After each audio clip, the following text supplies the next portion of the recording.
Hey guys, welcome in. It's the Rob Kendall Show. Hope you're having a great Monday. Thanks so much for spending it with us. Indiana news, politics, and government. You're not going to find anywhere else. We got a bunch of great Indiana topics to get to for you today, including the schools. Now, you can believe in coincidences, or you can believe we're still moving the needle over here because Noblesville Schools. Remember last week we had Anthony Gary on, our fabulous sponsor, real estate professional with Indy Dwell Realty, and he laid out how much these referendums in various school districts could be costing you if the schools get their complete and total way. And I don't know, I guess it was in response, or it's a hell of a coincidence, Noblesville Schools came out in the You Are Current paper and was like, nah, people aren't understanding what's going on here. So we're going to get into exactly what's going on. Look, the schools are mad because for the first time, they're having to put a dollar figure behind these referendums. They've always hid behind, it's going to be this much of a rate or this much per 100 or this many cups of coffee. Nobody knew what the dollar amount was. And how many times have we seen where these referendums pass and people go, well, I didn't know it was going to be that much. And so now going forward, schools are going to have to tell the public what it could be. And they're mad about that because transparency, sunlight is the best disinfectant for bad government. So we'll talk about that. The public access counselor, the Indy Star, had a huge expose on the public access counselor and what a complete dumpster fire that office is. How hard it is to get any sort of rulings out of the public access counselor, who, of course, her job is to keep governments on the straight and narrow, the first line of defense against governments misbehaving, local and state governments. And that is a complete train wreck. So we got a whole bunch of great local stuff to get to, stuff you're not going to get anywhere else. But first, the big news that came down on Friday is that the campaign of Max Engling for Secretary of State, he's the Republican nominee for Secretary of State, they returned a $60,000 donation from a dark money group associated with Jim Banks, who was Max Engling's boss. All right, the story comes to us from the Capitol Chronicle. A complaint to Indiana election officials by Knox County Clerk David Shelton alleges that Republican Secretary of State candidate Max Engling violated state law by accepting a $60,000 campaign contribution from a dark money group associated with U.S. Senator Jim Banks. Now, reminder of how the dark money groups work. The dark money groups don't have to disclose who their donors are. The political action committees have to disclose. Campaigns have to disclose. The dark money groups, legally, absolutely nothing wrong with this based on how the law is written. The dark money groups do not have to disclose. Now, in exchange for that, there's very specific things they can and cannot do with their money. It's the trade-off. You're allowed to essentially operate in secrecy as it relates to your donors. The trade-off is there's things you can't do. However, the dark money group had to register itself as a corporation with the state of Indiana. And as registering itself with a corporation, there are limits in the state of Indiana to $5,000 the corporations can give. Obviously, public school math tells us $60,000 in donations is about 12 times the limit of $5,000. And that is where the complaint, which comes from David Shelton, of course, David Shelton finished second in the Secretary of State's race on the Republican side at the convention. And I think you could probably put, if you put Shelton's knowledge of Indiana election laws up against any living human, he would probably win. The Engling campaign, according to the Capitol Chronicle, said it had already returned all of that money before the complaint was filed Friday by Shelton. The complaint pertains to a $60,000 contribution on June the 30th to Engling's campaign from Hoosier Leadership for America, which is registered with the state as a nonprofit corporation.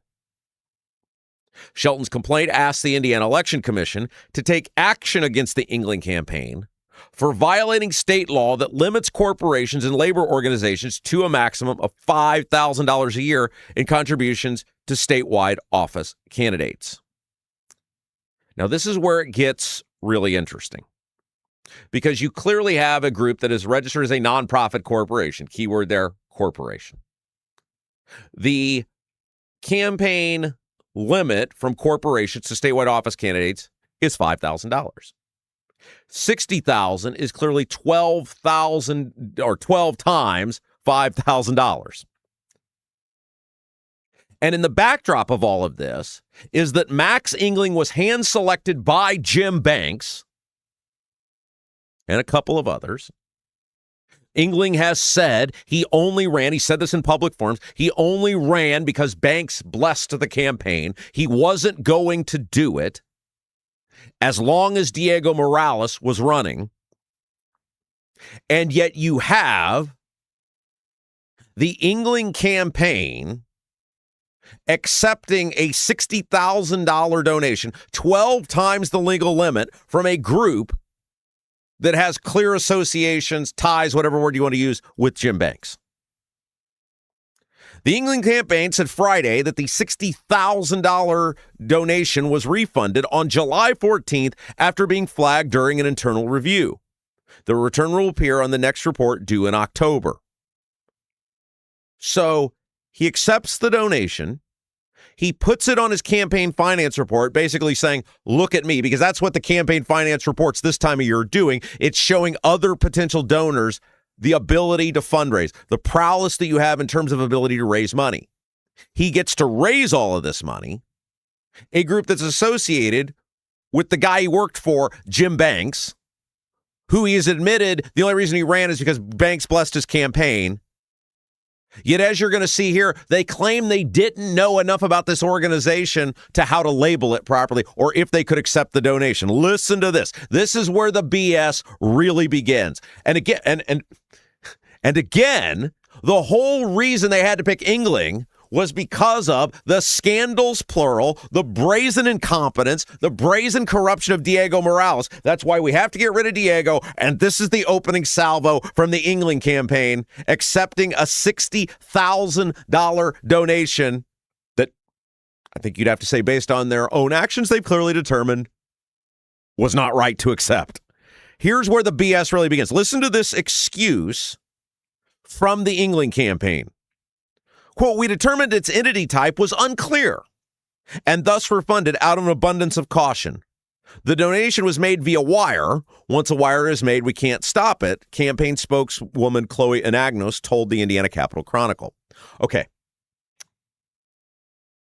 You have to give someone wiring instructions. They can't just throw money into your account. So whether it was a check that you took and deposited or wiring instructions, you gave it to them. So the idea that it was unclear, once you gave them the wiring instructions, money doesn't just show up. You accepted the money. The idea, that's the first part of it. The second part of it is the idea that you didn't know to ask, that an organization which, and by the way, spent $5.2 million, according to reports, in the primary to defeat candidates that voted against redistricting. It's not like this group just showed up on the scene. They were the major player in the state of Indiana this past year, running ads to defeat candidates who voted against redistricting. This group, according to numerous media outlets, has clear ties to Jim Banks. Jim Banks was the boss of Max Engling. That's what Engling did before he ran for Secretary of State, as he worked for Banks. And you're going to hide behind, it was unclear. We determined the entity type was unclear. Well, why didn't you ask Banks? Hey, Banks, what are you guys? What are these guys? What are your buddies? They're trying to paint it as some shadow group sent us the money. We looked into it. It was just an oversight. No, this is the group that appears to be out there doing the bidding of Jim Banks. With this donation, they became Max Engling's number one donor. 60 grand. And you, the campaign, if you didn't know what they were, didn't have enough thought capacity to go, hey, Jim, can you tell us about this group? They want to give us 60 grand. Do you believe that for a second? It also tells you, despite running, well, they didn't run on it, but the backdrop of we have to get rid of Diego, it sort of seems like standard operating procedure is continuing with the Republican Party. Doesn't this have a very Diego feel to it? All the stuff we went through the past 4 years, and this is the opening introduction of the Engling campaign? Look, stuff happens. But it was never publicly announced. It took David Shelton filing a complaint and sending out a press release that he had filed the complaint to get a response. It is not like on July 14th they came out and told the public, hey, we caught this. We made a mistake. We've returned the money. I'm not great with calendars, but I believe Friday was July the 24th, 10 days later. So if you really wanted people to know, why did it take a complaint from David Shelton for you guys to come out and say, yeah, we caught it 10 days ago? Is that the sort of transparency we're going to expect? I mean, it's in line with the transparency or lack thereof we have come to expect from Diego. You accepted a donation from a group clearly connected to a U.S. senator who recruited this dude and was his boss, and to claim not to know how they were set up or registered? Who believes that? And I don't know what's worse, if they're being deceitful or they're being honest. Because if they're being honest, what does it say about their competency level? What does it tell you about how these people will run the office if this is how they run their campaign? Which one's worse, that they're not being forthright or that they are being forthright? It's the same question I asked about Diego for years. And then it comes to this organization. This organization is clearly set up as a nonprofit corporation. And I don't think you can dispute the Shelton complaint because they gave the money back. It's not like they came out and said, he's being ridiculous. That's not the way it works. Here's where he's wrong. They gave the money back. Or at least they said they gave the money back. I guess we'll find out. I have no reason to believe they haven't. But what does it say about this group who was set up as a corporation? The campaign finance laws for the state of Indiana are very clear. They spent $5.2 million. It's not like they're new to the game. And they don't know how much money you can give a statewide candidate? What does it say about that group? Now, it gets even more interesting. Our original reporting comes to you from the Indiana Capital Chronicle. Here's what Abdul had to say. By the way, Abdul will join us later on in the program to talk more about this. Here's what Abdul wrote over at Indy Politics. The campaign did not say who conducted the review. Remember, they're claiming some internal review caught this thing, flagged it. July 14th, they returned the money. The campaign did not say who conducted the review, when it began, or why. The report repeated a classification that the refund the previous day had been called into question. This is a big one. Engling serves as his own campaign treasurer and certified both that report and a July 1st large contribution report as true, correct, and complete. According to Abdul, Max Engling was serving as his own treasurer. Guys, that is highly unusual for a campaign of this size. For this very reason. Engling's signature, according to Abdul, is on the dotted line about the donation. You can't pass the blame, if that's true, on to anyone else. You can't say the Oh, my treasurer, she's new. She didn't know. We had to check her work and we caught it. His signature, a guy who worked for Kevin McCarthy, we'll talk about Kevin McCarthy in a second, a guy who worked for Jim Banks, a guy who ran for Congress a couple years ago. We are now, I guess, led to believe that he is so uninformed about campaign finance law in the state of Indiana, which he will play a part in overseeing as Secretary of State, because you're in charge of elections in the state of Indiana. The guy who wants to oversee elections in the state of Indiana is so uninformed about a very well-known, it is well-known in the state of Indiana, individuals can give whatever they want, corporations, $5,000 limit. That's not new stuff. And apparently he is so uninformed that he signed off as the treasurer, which makes him responsible. Why you would have a campaign the magnitude of Secretary of State where the candidate is serving as the treasurer blows my mind. Because there's no insulation from anything. He's put himself on the hook signing off on accepting the donation. Here's what Shelton wrote in his complaint. Now, you can say maybe this is sour grapes. Maybe Shelton is mad. By the way, Shelton has every right to be mad. They totally screwed him. They did, and this is why they didn't want Shelton in there. Remember, we told you this. The election of Max Engling is about ensuring that Diego Morales is never held to account, and the people he associated with, and the donors he associated with, and the politicians he associated with. They don't want any of that exposed. That is what the Engling campaign is all about. It is about ensuring they keep the office because of the power, and ensuring that Diego never gets held to account. They knew David Shelton was not going to be able to be controlled. David Shelton, because he is so, maybe a little weird, but you got to admire it.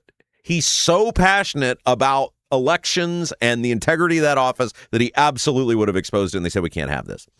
And I don't think you can call it sour grapes if it's proven to be true, which, based on the fact that they claim they've returned the money, how could you say the allegation about the donation not being on the up and up, how could you say it's not true? Here's what Shelton wrote in his complaint. Hoosier Leadership for America Incorporated has never registered as a political committee with the Election Division or the Federal Election Commission. Any contention by Hoosier leadership that it is not subject to the corporate contribution limit is therefore an admission that it operated as an unregistered political action committee, a status that would require it to register with the Election Division and publicly disclose all of its donors, past and present. Shelton's got him. Basically, what he's saying here is pick your poison. Either the donation is illegal or you aren't registered properly. That's what he's telling them. He's saying you pick your poison. Either the donation is illegal the way you did it, and you can take the blame on that, both the campaign and the corporation, or you can claim that you are this, and then in that case, you've never registered properly. Oh, and we get to know who your donors are. Because if you haven't registered properly, then you don't get to hide behind the dark money stuff, which means you have to disclose who your donors are. We get the right to know about all your stuff. As I said, according to the Capitol Chronicle, the ad tracking firm Ad Impact reported Hoosier Leadership for America spent $5.2 million on broadcast advertising during last year's primary campaign against senators who voted against redistricting. So they're not new to the game. You spent $5.2 million. As I said, the $60,000 contribution from Hoosier Leadership is the largest contribution that Engling has reported thus far.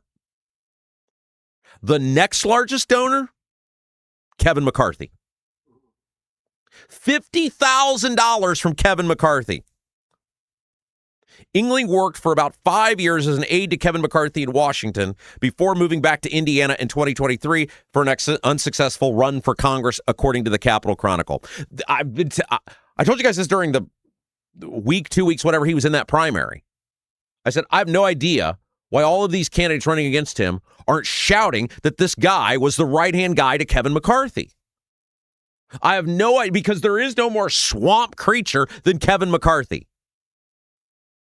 Max Engling is a Washington guy. He moved back here to run for Congress. Everything they are ripping Bo by on is Max Engling. Same thing. You guys realize that, right? All the stuff. He's not from here. He's not around here. He's a Washington creature. He's getting big money donors. It's Engling. It's by the same stuff the Republicans for 6, 7, 8 months now have been ripping on by about. It's exactly what Engling is and exactly what Engling's doing. Kevin McCarthy is now the largest donor to Max Engling's campaign. Establishment rhino swamp creature Kevin McCarthy is the largest donor to Max Engling's campaign now that this donation has been returned. Look, things happen in campaigns. People sometimes get donations. They don't know what they're doing. It does happen. It happens in all sorts of races. But it's pretty weird. I mean, this isn't a school board race. This isn't even a race for a Statehouse in the far-flung corners of the state. This is a statewide office campaign. The most high-profile election in our state this year, with long-term ramifications potentially, not just on who the winner is, but on how Ballard does and the ability to form the new political party. We were told that Diego had to go because of scandals, plural, by the Attorney General. And now we're told that Engling's campaign is apparently so uninformed that they don't know whether they can accept a donation from a group that spent $5.2 million during the primary, who has close ties to his boss. If it's incompetence, which I guess you could plead that, that's more scary than they knew what they were doing. At least if they knew what they were doing, it's like, oh, okay, yeah, we screwed up, we got caught. But if you don't know where the money from your largest donor is coming from, which, I mean, think about that. You could have potentially had it not been caught, $60,000 of money going to Max Engling, and you have no idea who gave it.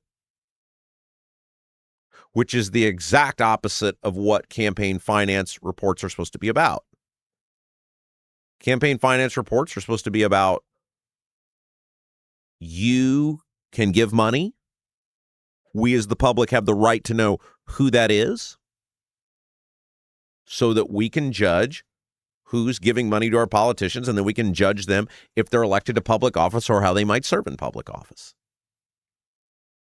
This should be a big story.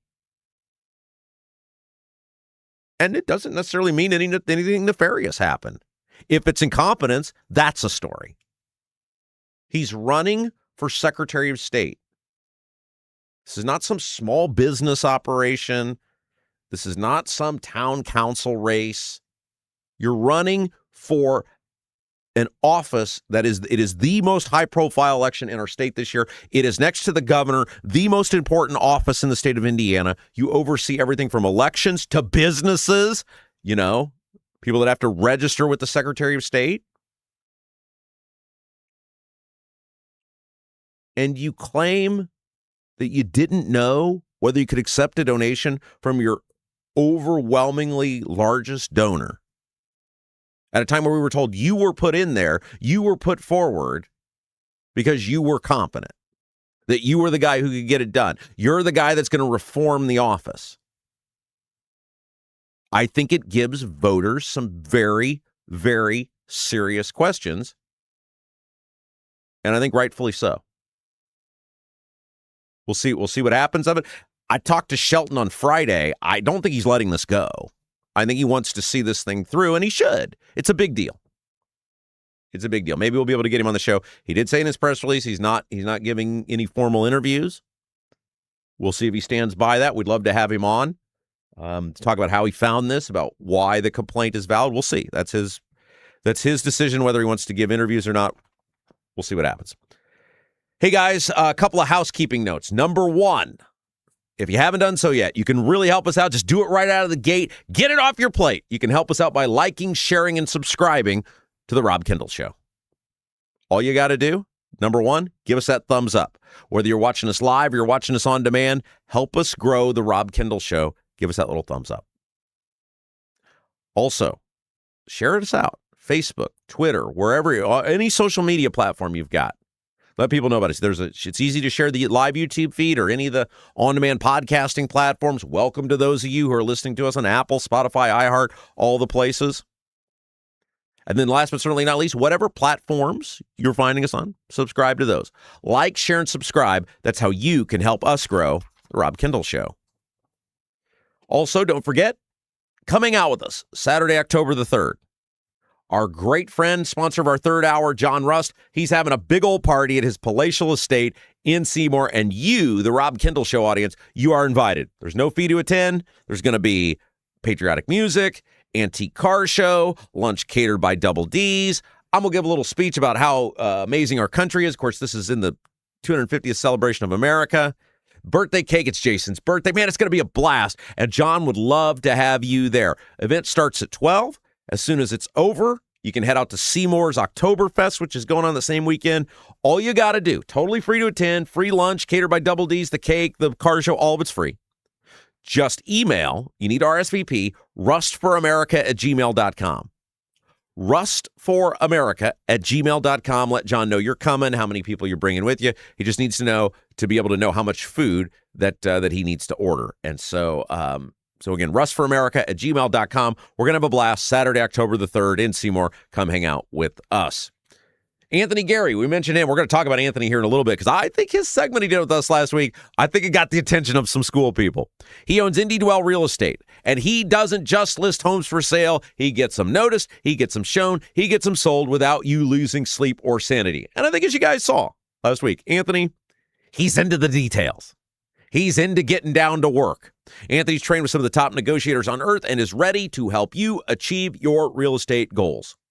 Put Anthony's expert selling strategy and experience to work for you. Call or text Anthony Gary, Indy Dwell Real Estate, 317-756-1159. 317-756-1159. Guys, we got so much to get to today. Coming up here in just a little bit, we've got audio for you. I think we'll go ahead and take a break, and then we'll get to the audio.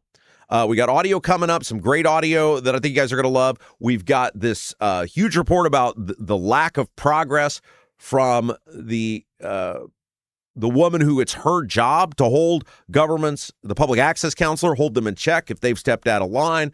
That office has been gutted. People are not able to get their rulings in a timely fashion. It's horrible for transparency. We got the schools that are upset that you're getting to know potentially what the actual cost of referendums would be. Nobody's doing local like us. Stick around. A lot more on the way. We'll take a break. We'll be back. You're watching Rob Kendall Show. Do you have a dog but don't have a fenced-in yard? Your HOA won't allow a fence? Worried about having to watch your furry friend anytime you go outside? Avoid the blazing hot summers and freezing cold winters with All-American Dog Fence. All-American Dog Fence is the cost-effective, easy-to-use, in-ground fence system to keep your dog secure and give you peace of mind anytime they're outside. All-American Dog Fence backs their Pet Stop products with a lifetime warranty. Call or text All-American Dog Fence at 317-862-6606 or visit their website at allamericandogfence.com. Mention the Rob Kendall Show and get $200 off a new installation. DC politicians don't care. Buying stocks with insider information, they get filthy rich. But if you did it, you get locked up. Thankfully, there's one fighter on our side. Senator Todd Young is pushing to ban all congressional stock trading forever. He's never traded a single stock while in Congress. Young's a Marine who does the right thing. Contact Senator Todd Young. Thank him for standing up for us and for fighting to ban congressional stock trading. Buying a home or thinking about refinancing? Work with someone local who understands the central Indiana market. Gary Tedrow with Verity Mortgage helps homebuyers and homeowners explore options for purchasing, refinancing, or even consolidating higher interest debt through their mortgage. Gary's approach is simple, clear advice, and personalized guidance, so you can make confident decisions. Visit loansbygary.homes to learn more or get started today. You've got nothing to lose but dollars on your mortgage payment. So call for a free, no-obligation quote, 317-695-5179. Gary Tedrow, NMLS number 179207 with Verity Mortgage, NMLS number 70345, an equal housing opportunity lender.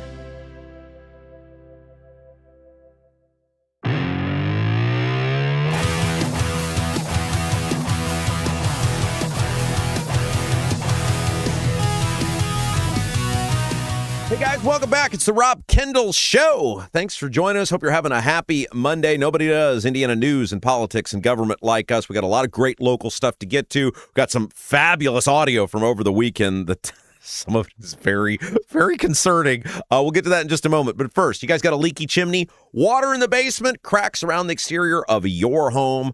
Bramwell Mackay Property Services and Consultants is your authority for chimney repair, tuck pointing, foundation repair, crawl space to basement conversions, basement waterproofing, and more.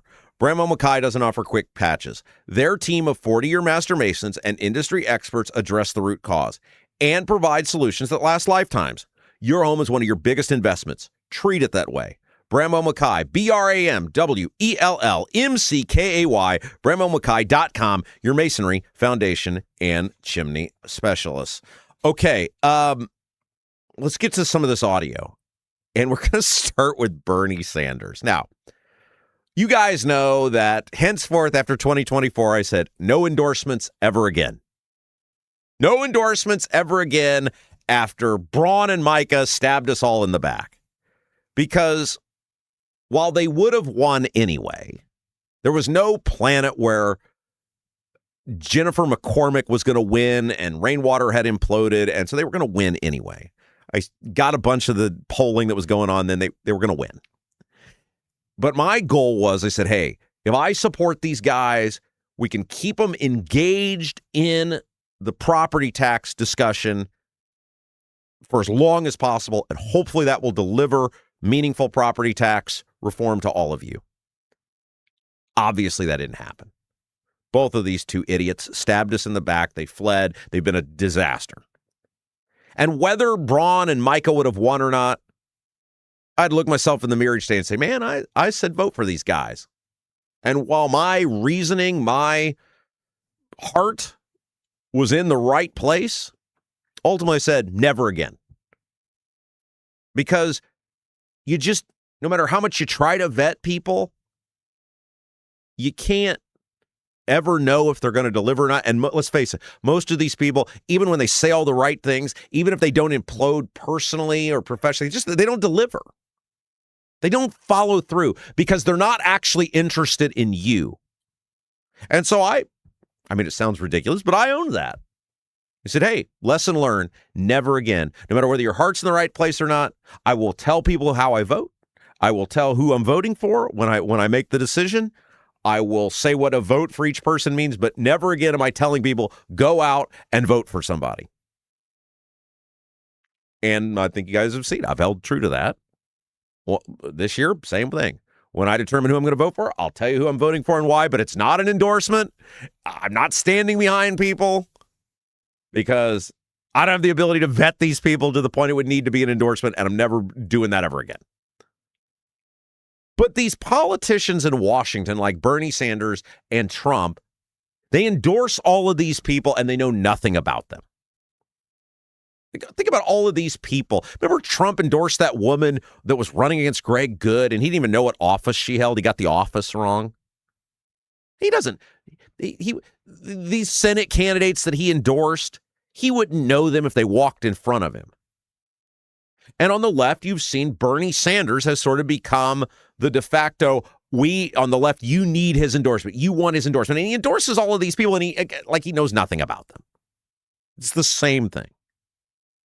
And it bit him in the ass in Maine with Graham Plattner. Of course, Graham Plattner was the guy that was taking on Susan Collins. Maine is a must-win Senate seat for the Democrats if they want to take back the Senate. Bernie Sanders gets behind this Plattner guy. He's an oyster farmer.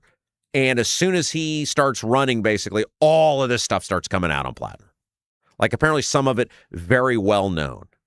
From allegations about behavior in a porta potty to Reddit posts to later on, as the allegations continued to build when he wouldn't get out of the race, that he just sexually assaulted a woman, messaging women in an inappropriate manner, all of this stuff, and some of it as a candidate. And the Democrats finally began to admit, hey, this stuff was known about this guy, and we just didn't want to deal with it because we didn't want to lose the seat. And so Bernie Sanders is on Face the Nation, and he got asked a really good question.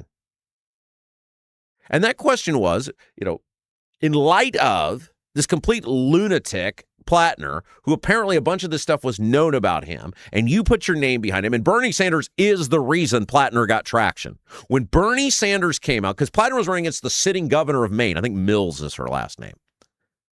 And as soon as Sanders got behind Plattner is when he took off, because all the left people got behind him. And so the Face the Nation asked him, they said, hey, in light of Plattner getting totally exposed, are you actually vetting these candidates you're endorsing? And we're picking on Sanders here. It's the same argument I made about Trump. He knows nothing about these people. And these guys are able to sway elections based on people you know nothing about. And that's an indictment of us. It's an indictment of us as voters. You don't have to vote for the people they tell us to vote for. But Sanders gets asked, are you vetting the people you're endorsing? And he had absolutely no answer. Listen. You are confident that with your endorsements, these other candidates have been fully vetted? Well, look, I think, there are hundreds of candidates. I don't know who has been, quote unquote, fully vetted. Well, you just mentioned two of them. All I know is the candidates. Well, all I know is, Margaret, that the candidates that we are supporting are standing up for the working class of this country. He has no idea. He knows nothing. And this is what I kept saying about the Trump endorsement. Why does it mean anything? He doesn't know it. He endorsed Liz Brown. Think about how silly the Trump endorsements were this year. He endorses all of these people that Banks and Rokita hate. They're trying to get rid of in the Senate. Banks and Rokita were the two most high-profile people out there working to help Trump. And then what's he do? He turns around and endorses their public enemy number one in Liz Brown. If there was one person Banks and Rokita wanted to get rid of, they're doing all this work, they're helping all these candidates. And the one person they want to get rid of, Trump's like, I endorse Liz Brown. She's great. No, she's a total leftist. She was against constitutional carry, sir. She stood in the way of meaningful immigration reform policies getting enacted that mirrored what you wanted by Todd Rokita. He endorsed, what was that guy in Lafayette that he endorsed? The guy was the most liberal Republican in the Senate. He's more liberal than the Democrats. He's been there, Ron Alting. And I just kept telling people, why would you vote on how some guy tells you to vote who's never met these people? He knows nothing about any of them. Why would you do that? And Sanders right there clearly admits he has no idea about any of these people. Stop voting based on endorsements. Stop doing it. Do your own research. Look into these people. Ask them questions. It's unbelievable and as a senator, a president, the idea that you're out endorsing people who you don't know anything about, like, it shows how totally insulated they feel to any form of criticism. They know absolutely nothing. Why these endorsements matter in this modern day and age, I have absolutely no idea. All right, next piece of audio, clip 2. This is probably the most important piece of audio we may have ever played on this show. Megan Romer is the co-chair of the Democrat Socialists of America. Sounds like a real upstanding group, right? What do? I'm the co-chair for the Democrat Socialists of America. And she was on Fox News. And she was asked by the host to confirm various parts of the platform of the Democrat Socialists of America. Like, are you for blank? And what do you want to see done with the country? I'm going to play you this clip, and every Republican running for U.S. House or U.S. Senate should run this clip as a campaign ad this fall. Holy smokes. I give her credit. She said it. She doesn't care. She didn't dodge it. She owns it. Holy smokes. Listen to what this woman admits to on Fox News, cable news television. Take a listen. So we're going to put up on the screen a few of the things that are part of your platform. And I want to ask you, just give me sort of a true or false on these. Abolish the Senate. True. Okay. Replace the presidency and Supreme Court as we now know them. Yep. Abolish ICE. Absolutely. Abolish borders and give amnesty to anyone currently in the U.S. illegally. As a long-term plan, yep. Defund the Pentagon. Absolutely. Abolish prisons, at least in large part. Yeah, again, that as part of a long-term program, yeah. Okay, so no prisons. Government or public ownership of most large corporations. Yeah, absolutely. These are the people that are taking over the Democrat Party. In 5 years, they'll be the Democrat Party. And she said right there, get rid of borders, get rid of the military, get rid of prisons, that the government should confiscate essentially all private wealth. She said it. It's right there. And credit to her. She didn't dodge it. She didn't run from it. She didn't try to spin it. She just said, yeah, I want to do all these things. Guys, this will be the Democrat Party in 5 years. They're taking over. And that is what they want to do. If you are running for U.S. House or U.S. Senate, you have to just run that clip as its own ad. It is scary as hell. And they're not, it used to be like liberals. Now, liberals aren't what these Democrat socialists or the communist people are. But liberals always kind of understood we don't say exactly what we think out loud. Because when people find out, they kind of recoil against it. Two things that clip shows you. One is the radical left, the socialist people, are becoming emboldened to the point where they don't care anymore. They're comfortable saying it out loud. And the second part of that becomes it shows you where their party is going. That we can say it out loud, and we believe more people on our side will embrace that rather than push against it. Look, you can say the military budget is too big. Perfect. On it with you. That we can make major reforms to the military budget and make it more accountable. Bingo. She's not saying that. She's saying get rid of the military. You can say to yourself, do we have major issues with how our government picks winners and losers as it relates to corporations, much of it based on who donates to what campaign? Absolutely. Should we reform that? Absolutely. She's not saying that. She's saying the government should confiscate private wealth. Like, take it. No borders. You can make an argument if you want that we need to reform, make policing more effective, diversify skill sets, whatever. She's not doing that. She's talking about get rid of the police. And that is the official position of the block of people who within 5 years will control the Democrat Party.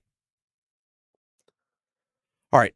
next piece of audio, because one of the reasons these people are allowed to take over is the establishment. The reason they're taking over, and James Carville laid this out last week. We played you the audio. Very few people are like Carville and are actually standing up. They're actually talking about who these people are. And the reason the lunatics have taken over, one, a huge portion of the Democrat Party are the lunatics, but the actual power base has ceded the ground. Appeasement is the path they have chosen. And if history teaches us anything, you cannot try to appease these people because they exist to consume everything that they come in contact with. It's like the plague. It's like Pac-Man. It just has to keep eating. And Tim Kaine, remember, Tim Kaine was Hillary Clinton's vice presidential pick. That's how high up in the food chain he is. He's a U.S. senator from Virginia. And he got asked, in light of New Jersey registering all of these people illegally in the country to vote. You guys remember the story from last week? New Jersey registered thousands of illegals to vote. Thousands of people. And New Jersey is one of the, 19 states where illegals can get driver's licenses. That's how they did it. They gave these people driver's licenses, people blatantly illegally in the country. And then because they went through that process, they got registered to vote. He got asked on Fox News, in light of New Jersey registering all these people illegally in the country to vote, thousands of them, if voter ID is necessary. Now listen to this. He doesn't want any part of the question. That's the first part of this. But then he finally kind of concedes it should be done, but only at the state level. You have thousands of people in a state giving driver's licenses to illegal immigrants who get registered to vote. Many of them participate in the process. And because this guy is so afraid of the left, which is what this is about, and a key tenet of the left, these socialist people, is no borders, and there is no such thing as an illegal immigrant. Everybody's entitled to come in that wants to come in. He does not want any part of a most basic question about voter ID. And then when he concedes there needs to be voter ID because this happened, he'll only say, yeah, at the state level. Listen to this. Okay, so let's start there. The Wall Street Journal editorial board after this report this week says New Jersey's screw up is another reminder that illegal voting isn't a myth. And vigilance is important. I know in the Commonwealth, because I voted there many times, Virginia has voter ID. Is that something we should be discussing for everyone? You know, and New Jersey has voter ID as well, Shannon, and this was a very unfortunate glitch. Importantly, it wasn't that individuals were trying to vote illegally. There was a computer glitch that when they registered for driver's licenses and said they were non-citizens, the glitch got them mistakenly classified as citizens and registered them to vote. And about 400 did vote in the 4 million New Jersey residents who voted in 2024. I think the right answer here is voter ID laws passed at the state level. As you know, Virginia has a voter ID law. Okay, so let's start there. Like, the public is overwhelmingly in support of voter ID. Like, there's no black, white, even Democrats. Like, it's overwhelming. The public supports voter ID. But this guy is so afraid of getting sideways with the left because remember that guy out in California who's running for Pelosi's seat? Who's super liberal. I think Weiner is his name. He's a state senator. He's super liberal. Like, he's pro-trans rights, all the stuff. He's from San Francisco. Give you an idea. But because he said or did something that these people were mad about with Gaza, which of course the state senator have nothing to do with Gaza, but that they started screaming at him at that Pride festival or whatever that thing was that he was at, and they just like mauled him. It was like a mob started following him. And that's this. You can't disagree with these people on anything. Even the most common sense of stuff like, hey, it's kind of stupid. Not kind of stupid. It's very stupid to give driver's licenses to people who broke the law to be here. Send them back where they came from. Why would you reward somebody who broke the law? And then as a part of even the best case scenario, well, there was a screw up when they got the driver's license. That's how they got registered to vote. Even if you accept that, the obvious answer is, Don't give driver's licenses to people who are in the country illegally. And then somehow they register to vote. But he doesn't want any part of that because he knows what's in store for him or anybody else who gets on the wrong side of these maniacs. And instead of standing up to the maniacs and stopping it, it's gotten so big now, I think they're starting to catch on. We can't stop them. There's no way to stop these people. All right, this next piece of audio. So Ben Sasse was a former U.S. senator. I think Nebraska was where he was from. He's a young guy, but he very sadly was diagnosed with stage 4 pancreatic cancer. His therapy that he's been doing has made national news. He seemingly has gotten better, but who knows what the end result's going to be. But he sat down with Jake Tapper, and one of the things, they talk about a whole variety of things. One of the things he talked about is why the government is so unproductive and needs changed. And I'm going to play you this audio because I think he hit it perfectly. And it just so happened I was having a conversation yesterday before I heard this audio with another member of the media. And I was saying almost this exact thing that he is saying about how the times in which we live and the need to be seen and the idea that you can be on social media and be perceived as a power player when you're really not in terms of the representatives of the people or the amount of people who go with you. But social media elevates so many people to at least create the perception that they're influential, that everybody, we've totally lost the plot. He is so right about what he says. Take a listen to this. It's obvious that the Congress is not a productive institution most of the time. The ubiquity of cameras in Congress led to less, not more deliberation. It led to more bullshit, grandstanding, not more serious reflection on what small number of big things should we prioritize. And so I think that if the Republic survives, and I think I would go long on America. I'd bet on America. But if the Republic survives 15 to 30 years from now, it will have survived because we figured out how to have serious discussions in the midst of ubiquitous information and social media. I think we'll have to find a way to reform the fact that there are millions and millions of voices, 340 million person nation, but there are millions of voices. And the people who are the loudest and the people who get the most share are not at all representative. They're way angrier than regular people, and they're way more politically addicted than regular people. And I think the normies have to get some voice back if the Republic survives. He's absolutely right. So often, and we used to talk about this in the radio business, when you would look at who the actual listeners were versus the people you would hear from, they weren't a reflective sample. Now, obviously, the people you'd hear from are listening. That's why you'd hear from them. But they weren't a representation of the average person. And you've got to always be cognizant in our business, radio business, of who the average person is that's listening. You got to know your audience. In order to grow your audience, in order to keep your audience, you got to know your audience.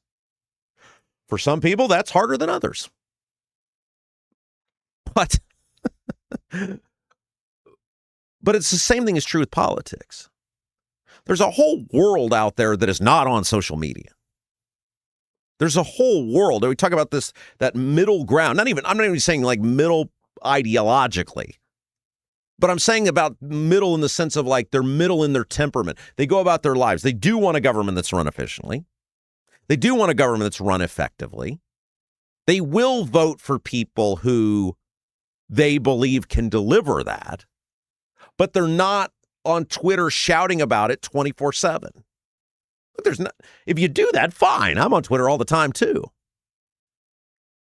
It's not an indictment of people that are on Twitter, but it's the reality of us, our politicians, everything is becoming more and more and more about how much you can be seen as a politician rather than the job you're actually doing. And there are a lot of people that have entered the political orbit. And this is the conversation that I was having with a member of the media yesterday.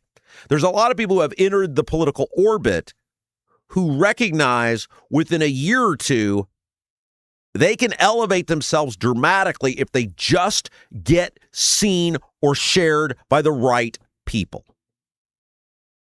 And you will see them out and about, and they are doing all of this stuff, and they may be knocking on doors somewhere, or a part of some event or whatever, but they always want to make sure you see it. They always want to make sure you know where they're at. Look at us. Look at me. Look at this thing. And it's about elevation of themselves. And so they bark and they bark louder and they bark louder because it feeds the online ecosystem, which there is sort of, you got to separate it now. The online, the Twitter, Facebook, whatever, true social media, blue sky on the left, it's all this, it's its own ecosystem. And there are now jobs being had out of that ecosystem. There are livings being earned out of that ecosystem. That ecosystem is not a reflection of the rest of the country. It's not a reflection of regular people, but for those folks who do it, they can elevate themselves and they can earn a living and they can do that. And so he's right. The politicians, if America's going to survive, the politicians, number one, we have to start electing people that are willing to cut out the noise.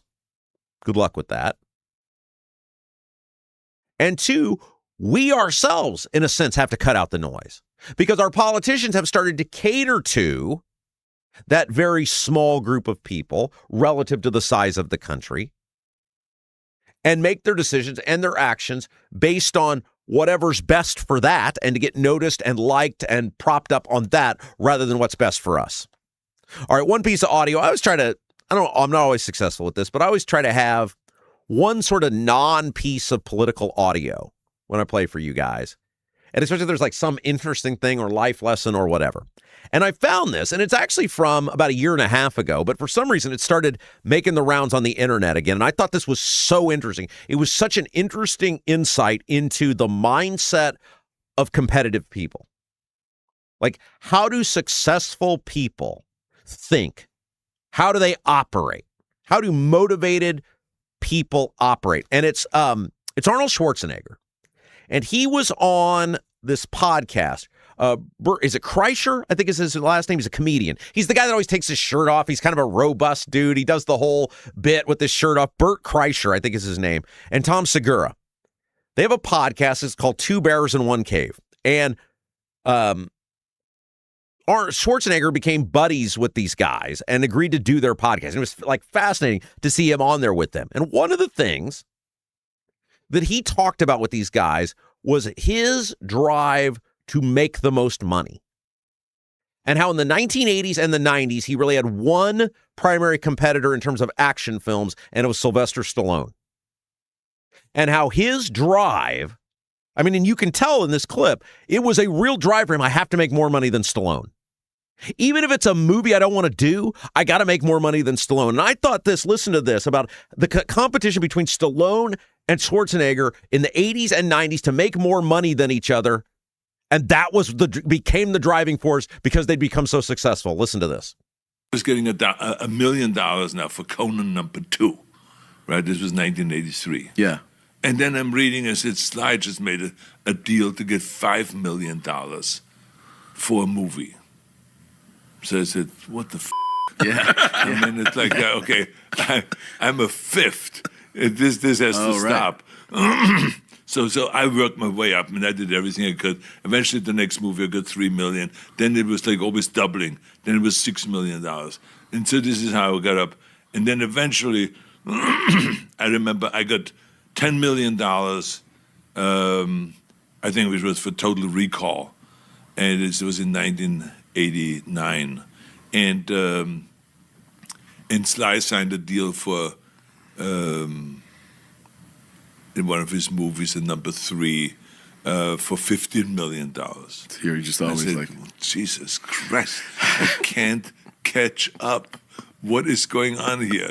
There was always some number that was bigger than mine. And then eventually, I think we ended up both at $20 million as kind of like our standard salary. Yeah. And there we were together now all of a sudden. This was like in the 90s. And Then I did Batman and Robin, where I got $30 million. They wanted me so bad for this movie because I didn't want to really play the villain, Mr. Freeze. And so they know, we give you $25 million. And they said, no, $25 million is petty cash. What's the matter with you guys? And, they said, okay. So then they called me back like a month later, and they said, we give you $30 million, plus we give you points and back end and blah, blah, blah. So I said, okay, I do it. They're just like, Sly doesn't have $30 million. I said, this is kind of my way to pay him back for all the tortures over the years that he got more than I did. I thought that was just an incredible insight into how these guys think. Arnold Schwarzenegger, you think about the 1980s, like who were the biggest movie stars? I'm not talking actors, I'm talking movie stars. It's Schwarzenegger, Stallone, get towards the end of the 80s into the 90s, it becomes Bruce Willis, Tom Cruise. And obviously the guys were Nicholson and Hoffman, but I consider them actors more so than movie stars. And his drive very clearly was not I got to make the best movie. It's not I got to get the best script. It's not I want to be remembered for a great product. His whole drive was to beat Sylvester Stallone. That's it. Not even do better movies than Sylvester Stallone. Make more money. Like it was on his mind, everything he did. And you can tell in that clip. He considered it a real accomplishment when he finally made more money than Sylvester Stallone. And it really does give you a great look into how competitive people operate. It's why a lot of competitive people can ultimately end up in, tragic or bad situations. Because it's never enough. The success is never great enough. There always has to be some new challenge. And it is what makes them great. I'm not indicting that. That's how they get there. It's never enough. They're never satisfied. It's never okay. I can never just accept what I have. That's what elevates them. That's how they become the best. Schwarzenegger was the same way with bodybuilding. Same way. But then it becomes a bit of a curse once you achieve the success you've dreamed of, because you can't ever be content.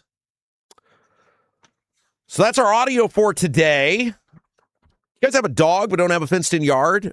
HOA won't allow a fence. Worried about having to watch your furry friend anytime you go outside? Avoid the blazing hot summers and freezing cold winters with All American Dog Fence. All American Dog Fence is the cost-effective, easy-to-use, in-ground fence system to keep your dog secure and give you peace of mind anytime you're outside. Anytime they're outside. All American Dog Fence is locally owned. The owners, Kelly and Jeff, they have 3 dogs themselves. They believed in the business so much, it used to be called Indiana Dog Fence. They bought it. It's now All American Dog Fence. How about that for a statement of endorsement? I like this business so much, I'm going to buy it. Their Pet Stop products are backed up with a lifetime warranty, made and manufactured right here in the United States. Here's what you got to do. If you got a dog, you got a pet you let outdoors, and you want to keep track of them, just call or text All American Dog Fence. 317-862-6606. 317-862-6606. And if you mention the Rob Kendall Show, you're going to get an incredible $200 off. Mention our show, get an incredible $200 off your product. All right, let's take a break. When we come back, the school people, they're big mad that you might know how much your taxes are going to go up with the referendum. We can't have that. We can't have that. We'll talk about it when we come back. You're watching Rob Kendall Show. I'm Anthony Gary. I started Indy Dwell Real Estate because too many friends, family members, and neighbors had real estate experiences that lacked compassion, explanation, and expertise. You deserve someone in your corner with the heart of a teacher, simplifying every step of the buying or selling process. When you hire me, you get me. Start to finish, you'll never be handed off. No stress, no surprises, just the expert guidance and results you deserve. Anthony Gary, Indy Dwell Real Estate. Call or text 317-756-1159. 317-756-1159. Did you know Honeysuckle Hill in Brazil offers more than just a fabulous made-from-scratch meal at the bistro? It also has an adjoining cottage, great for a perfect, relaxing weekend away with a scenic waterfront view. The cottage offers 3 bedrooms, 2 baths with spa-like tile showers, full kitchen, living room with fireplace, laundry facilities, and a full deck overlooking the lake. And Andy, one of the owners, delivers breakfast in a picnic basket at 8:30 each morning. Plan the perfect weekend away at the scenic Honeysuckle Hill property on the water in beautiful Brazil. Book today by visiting their website at honeysucklehillb.com. Are you seeing cracks in mortar, moisture working through walls, facade or structural failure beginning to surface? Bramwell Mackay sets the standard for exterior and structural building solutions. Our 40-year master masons and industry experts address moisture intrusion, failing foundations, masonry deterioration, and more. From preserving historic landmarks to addressing modern building envelope issues, Bramwell Mackay delivers full-spectrum service with white-glove professionalism. In Indianapolis, call 812-33-BRICK. 812-33-BRICK.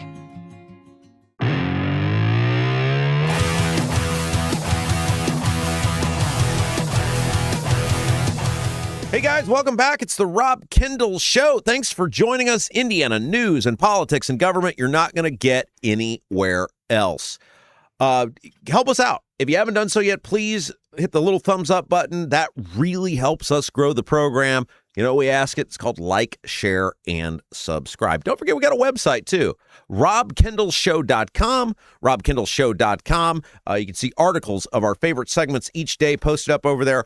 All the podcast links where you can find the show. And of course, we've got the support button up there. If you like what we do, want to throw a few shekels our way, support button up at robkendallshow.com.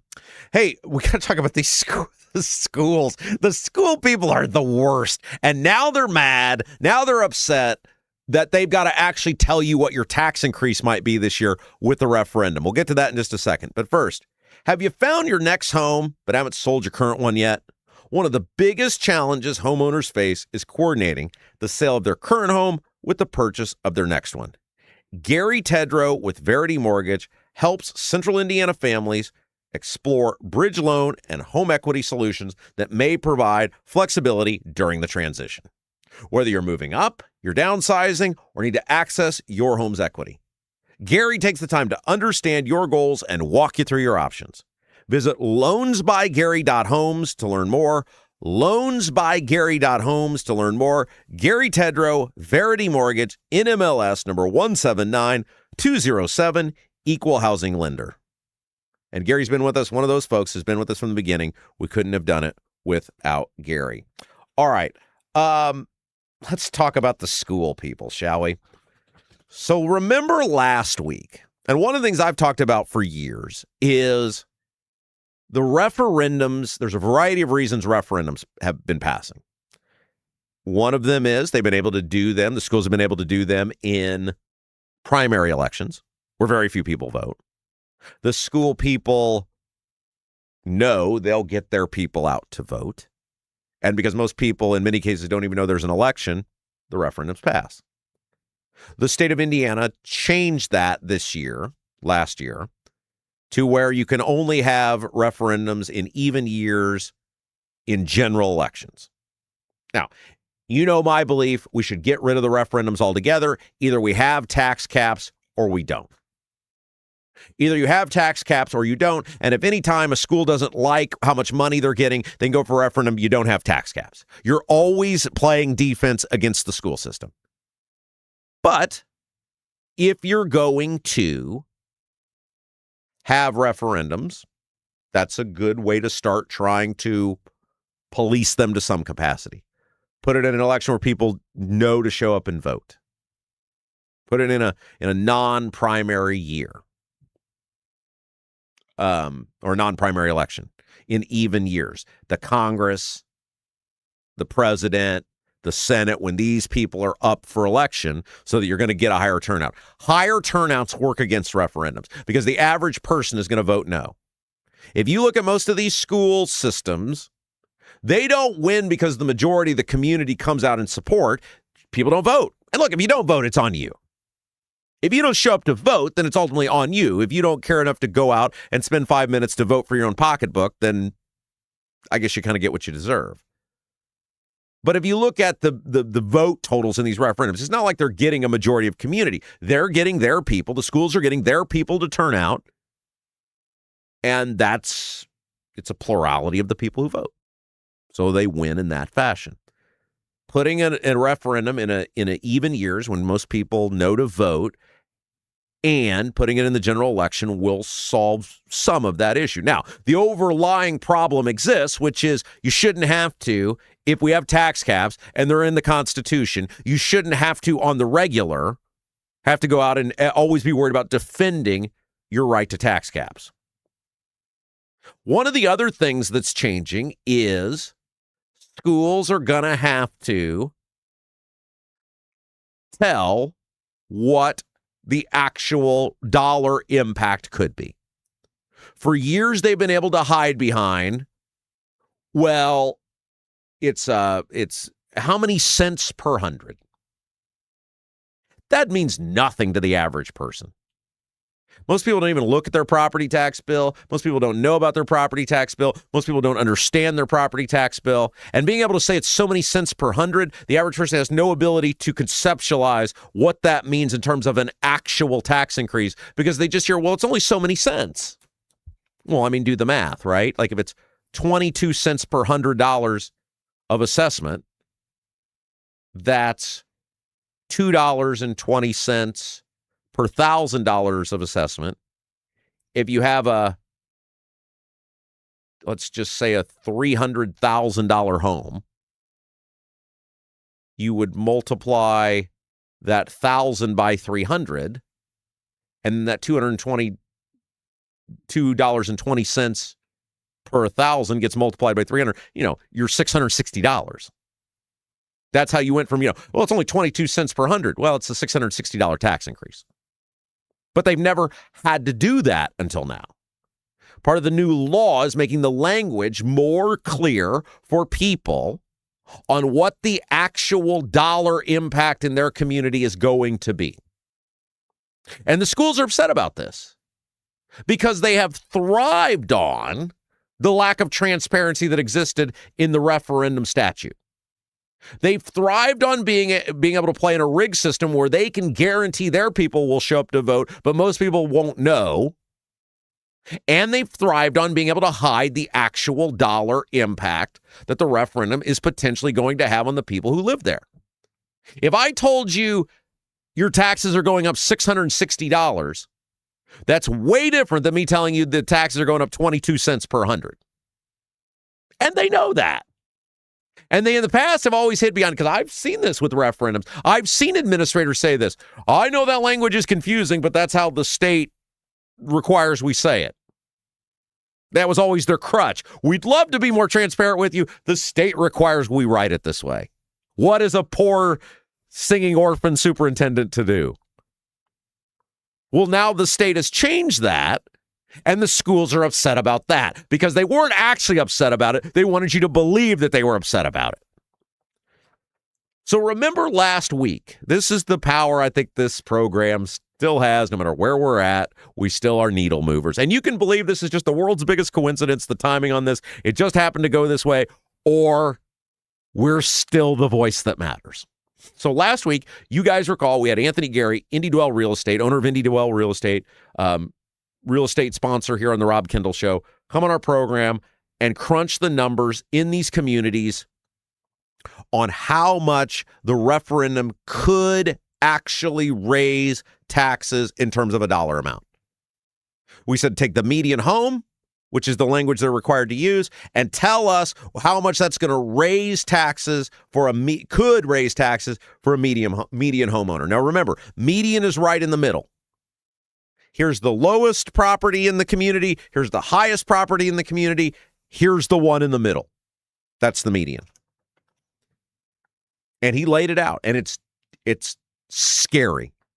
You're talking $1,000 plus increases in some of these communities. More than $1,000 potentially your taxes could go up. And what this is forcing the schools to do is to own the damage that they're potentially going to cause. And they're not happy. And so as soon as we did that segment, the Noblesville school system, who was one of the schools that Anthony named, comes out trying to object to how everybody's getting the referendum stuff all wrong. They're victims, guys. They're victims now. You Are Current, which is a publication that covers Hamilton County, had an article about how upset the Noblesville school system is that people are actually going to know for the first time in dollars what their referendum increase could be. Here's what You Are Current wrote. Noblesville School Superintendent Daniel Heil, I believe it's pronounced Heil, H-I-L-E, said there are misconceptions regarding specifics of the proposal. Heil said the most common misconception is that the district is asking for more money. Get a load of this. You guys, if you're driving, hang on to the steering wheel with both hands. If you're sitting, hang on to the table because you're about to be real angry. Heil said the most common misconception is that the districts is asking for more money. Although the proposed maximum rate is 57 cents per 100 of net assessed value, up from the current 37 cents. So he admits the ask is 57 cents, which is up from 37 cents, which means they're asking you for more money. Heil says the higher rate is because of new property tax legislation, Senate-enrolled Act 1, that reduces school funding. That's the whole point of property tax reform, you idiot. People are sick of their home being seen as a personal piggy bank to the school systems. Now, the state screwed up the property tax reform bill. It ended up being a giveaway to businesses. It should have been a give back to homeowners. But the whole premise of the whole thing was you guys, the schools, the cities, the towns, the counties, have been living on excess.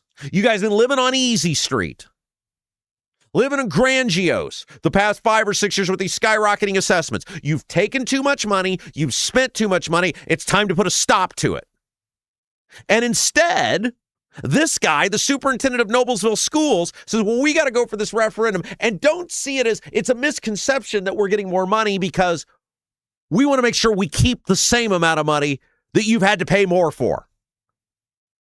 Sure, your property taxes have skyrocketed because of assessments. Some people going up $1,000, $500, $600, $1,500. We've laid it out to you over the years. You know we're not making that up. We've read you real actual property tax increases people have been levied. Sure, we acknowledge that's happening, but that's become our baseline funding. We can't do with less. So since we can't take it from you from the state anymore, we're going to take it from you with a referendum. You are asking for more money. You are being, the superintendent of Noblesville Schools is being completely disingenuous to insinuate otherwise. People's taxes skyrocketed. They can't keep up. You, Noblesville Schools and other school districts, have been irresponsible with the money, and now you believe you're entitled to it. People are sick of their homes being a personal piggy bank, and your only response to that is you will pay whatever we tell you to pay. You will give whatever we tell you to give.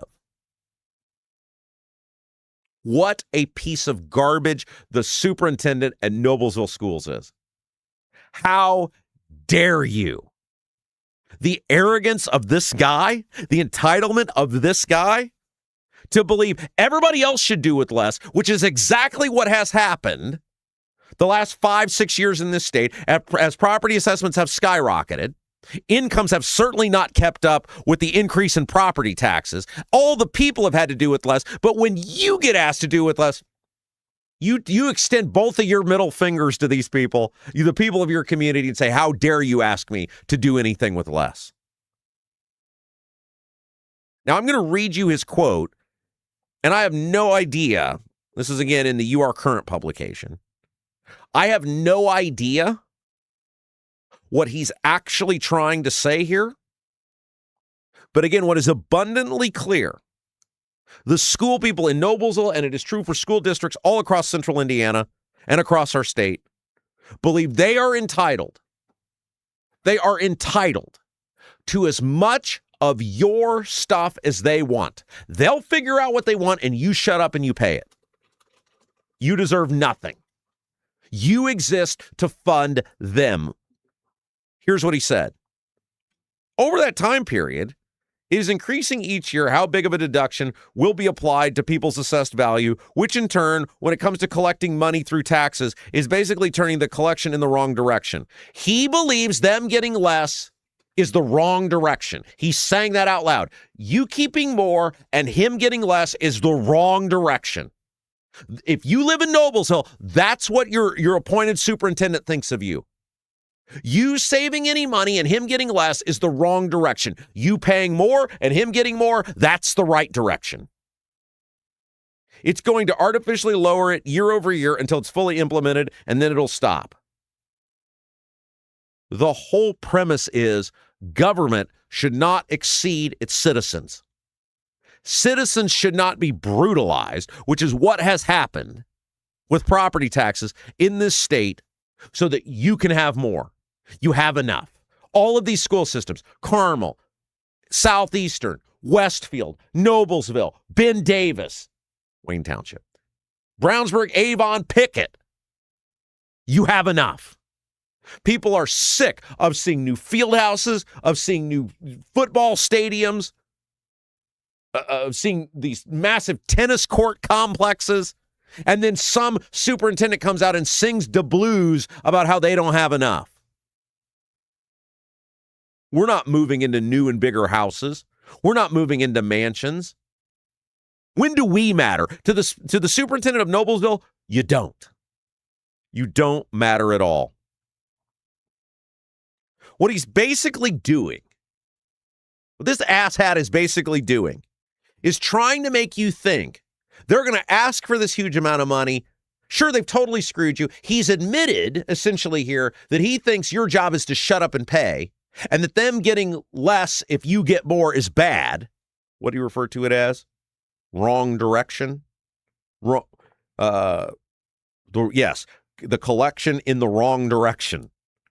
But now he wants you to believe that you should just trust him. It's the number we have to ask for. It's the max number. But you should just trust us. We're not going to ask for that ever. It's just like the pesky thing the state forces us to do. Get a load of this. According to the UR Current, Hiles said to maintain a comparable amount of funding, the district must incrementally adjust the rate upward over time. As you save, he has to cancel out your savings. That's what he's admitting. He's telling you right there, because as you save money, he's going to raise this rate so that you don't save money. He does not want you getting help with your property taxes. Quote, assuming this passes each year, our school board, under recommendations from myself and our chief financial officer, will look at our numbers, look at what we need, and set the rate as low as possible to achieve what we've committed to our community we're going to do each year. He's telling you, just trust me. I'll make sure it's as low as it needs to be. We won't take a dime extra. You should totally believe me, because we've got such a great track record of not doing that. He believes you need to fit into whatever box. Your pocketbook needs to fit into whatever box that he sets, whatever standard he decides. He believes you work for him. And when he's done deciding how much in taxes you can pay, then you can keep the rest. These school systems are mad because they're finally being forced to put a number behind the increases of nobody understood with this ridiculous rate thing before. And they know that's going to piss people off, because what did I tell you earlier? When I tell you 22 cents per 100, that doesn't sound nearly as bad as $660, does it? If I tell the average person, well, your taxes are going to go up 22 cents per 100. It's like a cup of coffee a day. You don't think about the actual dollar amount over the year, versus if I tell you your taxes are going to go up $660. And that's what Anthony Gary did the other day. Anthony Gary laid out what the median home price could see. And they hate that. The You Are Current goes on to write, Heil also noted mandatory state ballot language as confusing. This year, it will state, quote, if this operating referendum public question is approved by the voters for a median residence of $350,000, which, as Anthony laid out, was what it is in Noblesville, the property's annual property tax bill would increase by $955 per year. Mr. Superintendent, there's nothing confusing about that. It, for the first time, is actual, easy-to-understand language. If I vote for this, I should plan on my taxes going up $955 a year. Because I'd trust the John Lovitz pathological liar character on Saturday Night Live before I'd trust you, Mr. Noblesville Superintendent, to not get as much as you possibly can, which he's essentially admitted he's going to do over time as savings increase for homeowners. In fact, every speech this guy gives at Noblesville, he should have to end every sentence with, yeah. That's the ticket. Yeah. He knows that number is going to piss people off. He knows that number of 955 is going to piss people off way more than whatever cents per 100 increase we're proposing. Nothing confusing at all about it. Now, I'm going to make a public offer based on the last line of this article in the You Are Current publication. Heil will hold several public meetings in the coming months to address questions and explain the referendum proposal in more detail. Why don't you just come on here and explain it? We'll get thousands and thousands of people in the Noblesville community to watch it. Why don't you and I, Mr. Superintendent, sit down and have a 30-minute conversation about it? And you can tell me about how you're getting screwed because you have to give an actual number. You can tell me how people don't deserve any help with their property taxes. You can tell me how people exist to fund whatever budget you say. I'll give you as much time as you want.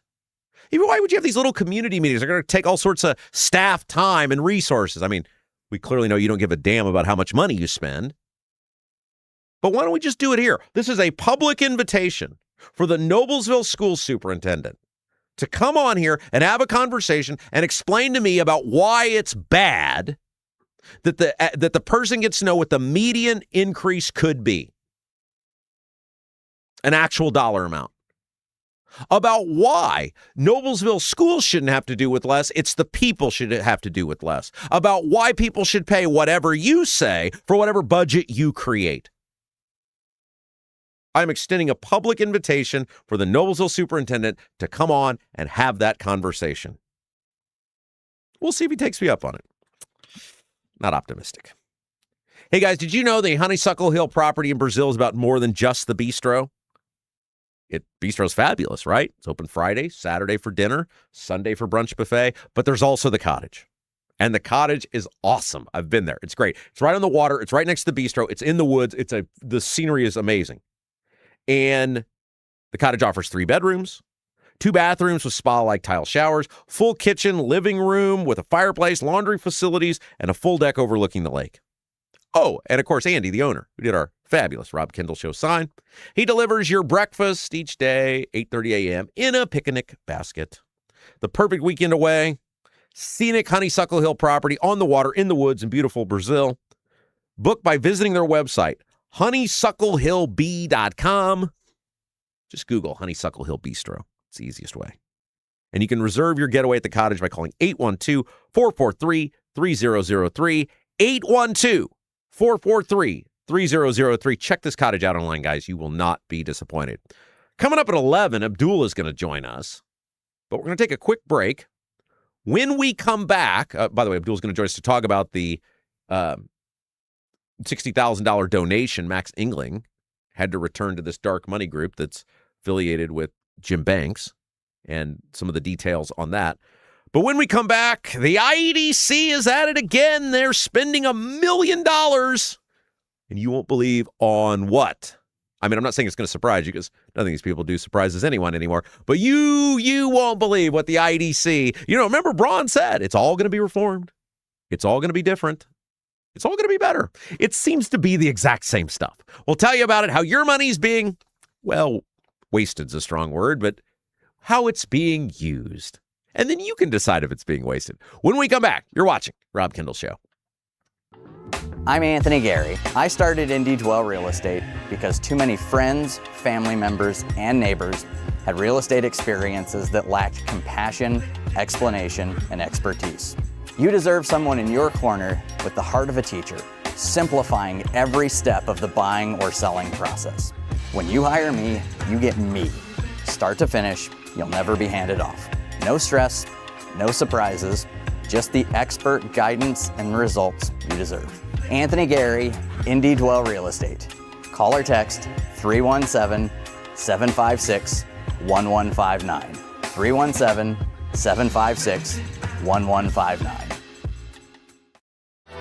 Right now, everything's expensive. That includes things you need around the house. If your water heater, water softener, or well pump goes out, or even if your toilet stops working, you could be looking at a major expense. Don't let your next call to a plumber break the bank. Call John at Black Sheep Plumbing. John is a Hoosier lifer who takes pride in and stands behind his work. That's why all basic services and repairs with Black Sheep Plumbing come with a 2-year parts and labor guarantee, with water heaters having a 6-year parts and tank guarantee. Call or text Black Sheep Plumbing for all your needs today and speak directly with John, the owner. 765-315-7558. That's Black Sheep Plumbing at 765-315-7558. Buying a home or thinking about refinancing? Work with someone local who understands the central Indiana market. Gary Tedrow with Verity Mortgage helps homebuyers and homeowners explore options for purchasing, refinancing, or even consolidating higher interest debt through their mortgage. Gary's approach is simple, clear advice, and personalized guidance so you can make confident decisions. Visit loansbygary.homes to learn more or get started today. You've got nothing to lose but dollars on your mortgage payment. So call for a free, no-obligation quote, 317-695-5179.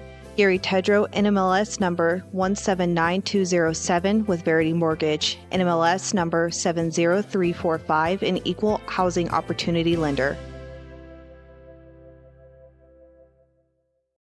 With a lakefront view in beautiful Brazil, the Honeysuckle Hill Bistro and Cottage is a little out of the way, but totally worth the trip. Down home, made from scratch food, just like the good old days at Grandma's. When you visit the Honeysuckle Hill Bistro and Cottage, you'll leave more at peace than when you came in. Open 5 to 8 for dinner on Friday and Saturday, and Sundays 11 to 1:30 for the buffet. You must experience the Honeysuckle Hill Bistro and Cottage.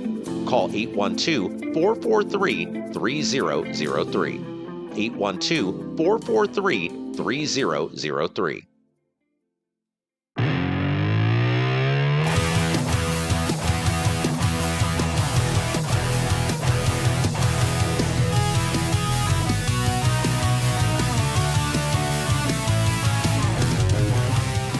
Hey guys, welcome back. It's the Rob Kendall Show. Thanks for joining us. Hope you're having a great Monday. If you haven't done so yet, help us out. Hit that little thumbs up button. It's a small little request. It really helps us grow the program. And coming up here, next hour, producer Jason will bring the best YouTube comments of the day, brought to you by Black Sheep Plumbing. All you got to do to be a part of the YouTube chat is subscribe to the channel. That's it. And then you're in, and you can chat with hundreds of other Rob Kendall Show fans, your thoughts, your comments, and at the end of each program, Jason picks the best ones. We make you the star of the show. We continue conversations that we've been having throughout the course of the program. All right, before we get to the IEDC, because they're spending money again, and that's what they do, and it's your money, and this is why you need to be upset about this. Let's tell you a reminder. Wednesday through Saturday, our great friends, our fabulous sponsors at Double D's Barbecue are open for business. The owners, Dennis and Tina Duncan, along with their son Garrett, they are from Memphis. And you guys know, those of you who've been out there, when it comes to barbecue, they are not screwing around. They are not screwing around. It says it right there in the ad. They take it very serious. They bring the receipts, winners of best ribs and best sauce at Rib Fest in Hendricks County. They're right there on 40. 40 and 39 where they come together. If you've been thinking about something different, about trying to something a little bit different for lunch or dinner, that's what they're open Wednesday through Saturday. Make your plans to get out there. You're going to love the food. You're going to love the atmosphere. You're going to love the service. Double D's Barbecue in Clayton. And as our friend John Rust has proven, they're catering the big event at his place, October the 3rd in Seymour. Double D's. They're open for catering, too. DDBBQ317.com. That's the website. DDBBQ317.com. All right. Let's talk about the IEDC. The Indiana Economic Development Corporation. And by the way, credit on this one comes to our old pal, Indy Reporter, over on Twitter, at Indy_Reporter_. He put a whole bunch of documents up and information on that. If you're interested in Indiana politics and government, give Indy Reporter a follow. He's posting stuff, it seems like, all day. I don't know how he has time to find all this stuff, but he finds it. And, of course, we use a bunch of it on the show. All right, so this is wild. According to, now, just a reminder, let's go back in the time machine. I'm sure most of you who are longtime listeners of this show are aware, but we have new people coming in all the time about the IEDC. So the Indiana Economic Development Corporation is the economic development arm of state government, or that's what it's supposed to be. And it is funded primarily through tax dollars collected and then given to this shadow quasi-government entity, which means it don't play by the same rules as everybody else. Reporting requirements are different. It can hide stuff. It can do things that other government agencies can't do. It is set up to be able to get money from government, but essentially operate outside of the rules of government. And there had been many articles that came out about what appeared to be just brazen corruption from the IEDC, about just horrible expenses and use of taxpayer money from the IEDC, the Indiana Economic Development Foundation, which is the travel arm of the IEDC, to the point where the governor spent $800,000 last year to audit the IEDC. And the audit revealed many of the same things that had been reported. And one of the major issues with the IEDC is the lavish spending on things not directly related to economic development. It's not an incentive. I mean, those were bad enough, right? The incentives, et cetera. But it was things being spent that appeared to be grandiose to benefit select people, select entities, select power players at the expense of us. And we laid out how Braun vowed to fix the IEDC, and you would think, or one would assume, there's that word, that doing that, one that would be cleaning that up would be a top priority. However, what did we see last week? That the IEDC is spending upwards of $250,000 to buy a suite at a race in Washington, D.C., an IndyCar race in Washington, D.C., in which rich and powerful people will hobnob with the finest of all things for people to go to this race. How does that benefit me as a taxpayer? This is the question I repeatedly ask about all of the IEDC incentives, all the taxpayer money, all the expenditures. If the actions of the IEDC are so great, then collectively, why have our tax burdens never been higher? When you add up all the taxes, talking, obviously things like property tax and income tax and gas tax and wheel tax and all these other taxes, sales tax. Why is our tax burden never higher if the IEDC is working in such an efficient manner, such an effective manner? And that is a question that I can never get an answer for, because the answer actually is it's not working. It's benefiting select people at the expense of all of us. And so despite Braun's vows for reform, remember, he exchanged the whole board. All board went out, new board came in. What's the first thing they did? Bunch of incentives for data centers, just like the old board. And here's the IEDC last week, according to the Capitol Chronicle, putting upwards of $250,000 so that rich, connected people can go hobnob and have fun at a race with other rich, connected people. Like what? People don't know that Indianapolis is big on racing if we don't have a $250,000 suite at the race? Well, then we come to Indy Reporter over there on Twitter, who, according to him and the documents he posted, the IEDC has signed a deal with the IBJ, the Indiana Business Journal, for more than $1 million. The taxpayers of Indiana are going to pay the IBJ more than $1 million. 1.046. That's $1,046,000 to be exact, according to Indy Reporter. The taxpayers are spending more than $1 million on the following things. Now, keep in mind, we're told there's no money for roads without tax increases.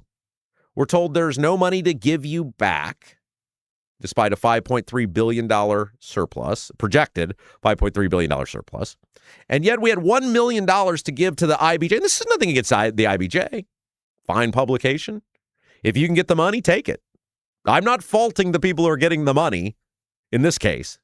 I'm faulting the people who are giving the money, because there's never any money to help us, but there's always money for something else, other people. Now, you can hear this and tell me if you think $1 million is best spent doing this or best spent doing something else like, fixing some roads or, paying a few extra bucks to parents who stay home with their severely disabled children so that they don't have to be institutionalized or, heaven forbid, give it back to us. The IBJ will produce 19 regional economic development reports. Why would the IBJ be the best people to do that? What about all the people we pay at the IEDC? We're spending all this money at the IEDC. They can't produce 19 regional economic development reports. They're the people doing the economic development. Why can't they produce the reports? Create 19 custom videos. Host 19 Innovate Indiana events across the state. Promote them with TV, radio, newsletter, podcast, digital ads, social media, and print coverage. Why does the IBJ need to promote the IEDC? I thought the premise of the IEDC was to bring people from out of state in Indiana. The first name in the IBJ kind of tells me they're limited in their scope of people that they reach because it says Indiana.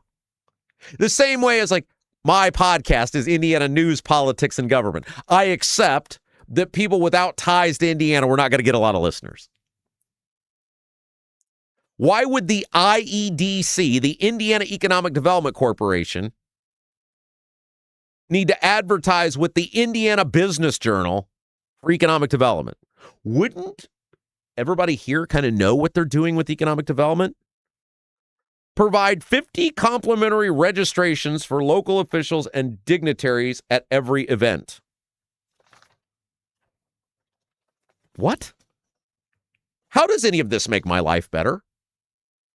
I think that's the biggest question. Every penny government spends, they should be able to tell you we're spending this to do blank for you.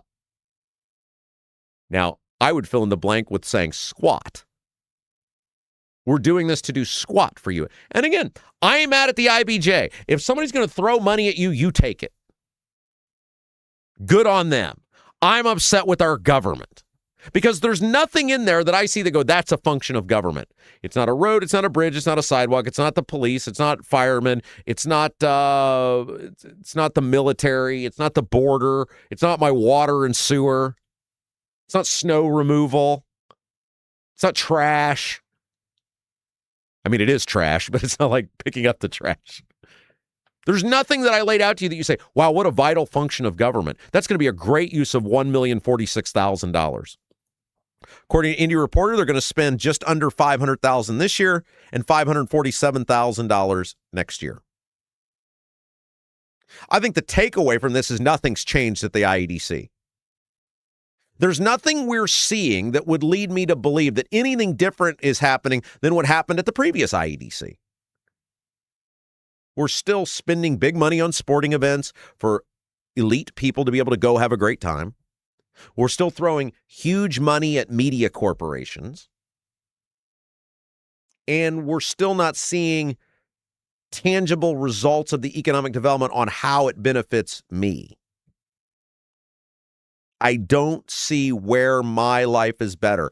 I see the same wasteful crap Braun vowed to clean up, and they're doing it again.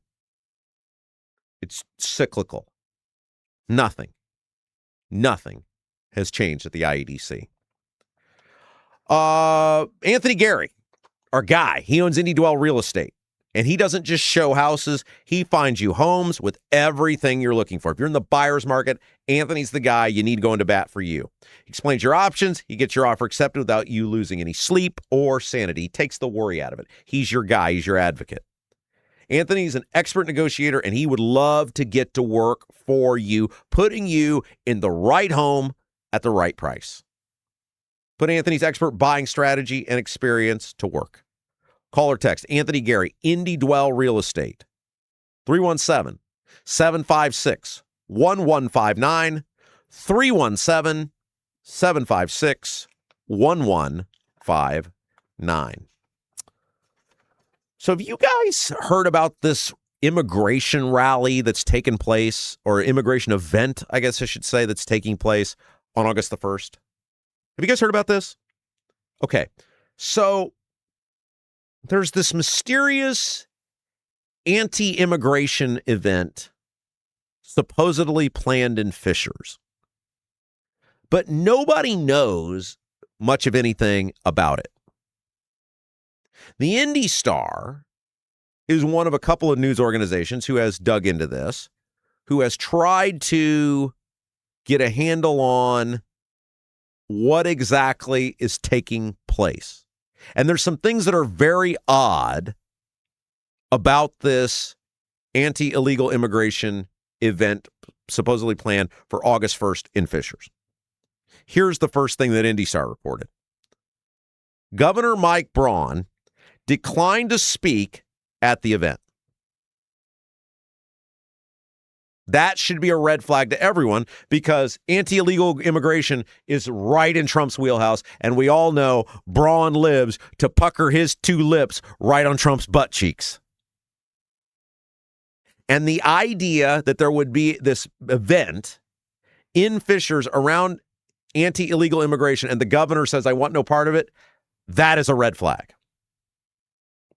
By the way, the lead speaker at this event, the featured speaker, is supposed to be former U.S. Border Patrol Commander-at-Large Greg Bovino. Save Heritage Indiana is the group putting it on, and they advocate for the, quote, end of and reverse of mass immigration in Indiana. And according to them, they invited Braun to speak at the event, and that Braun's people declined to do it. Why?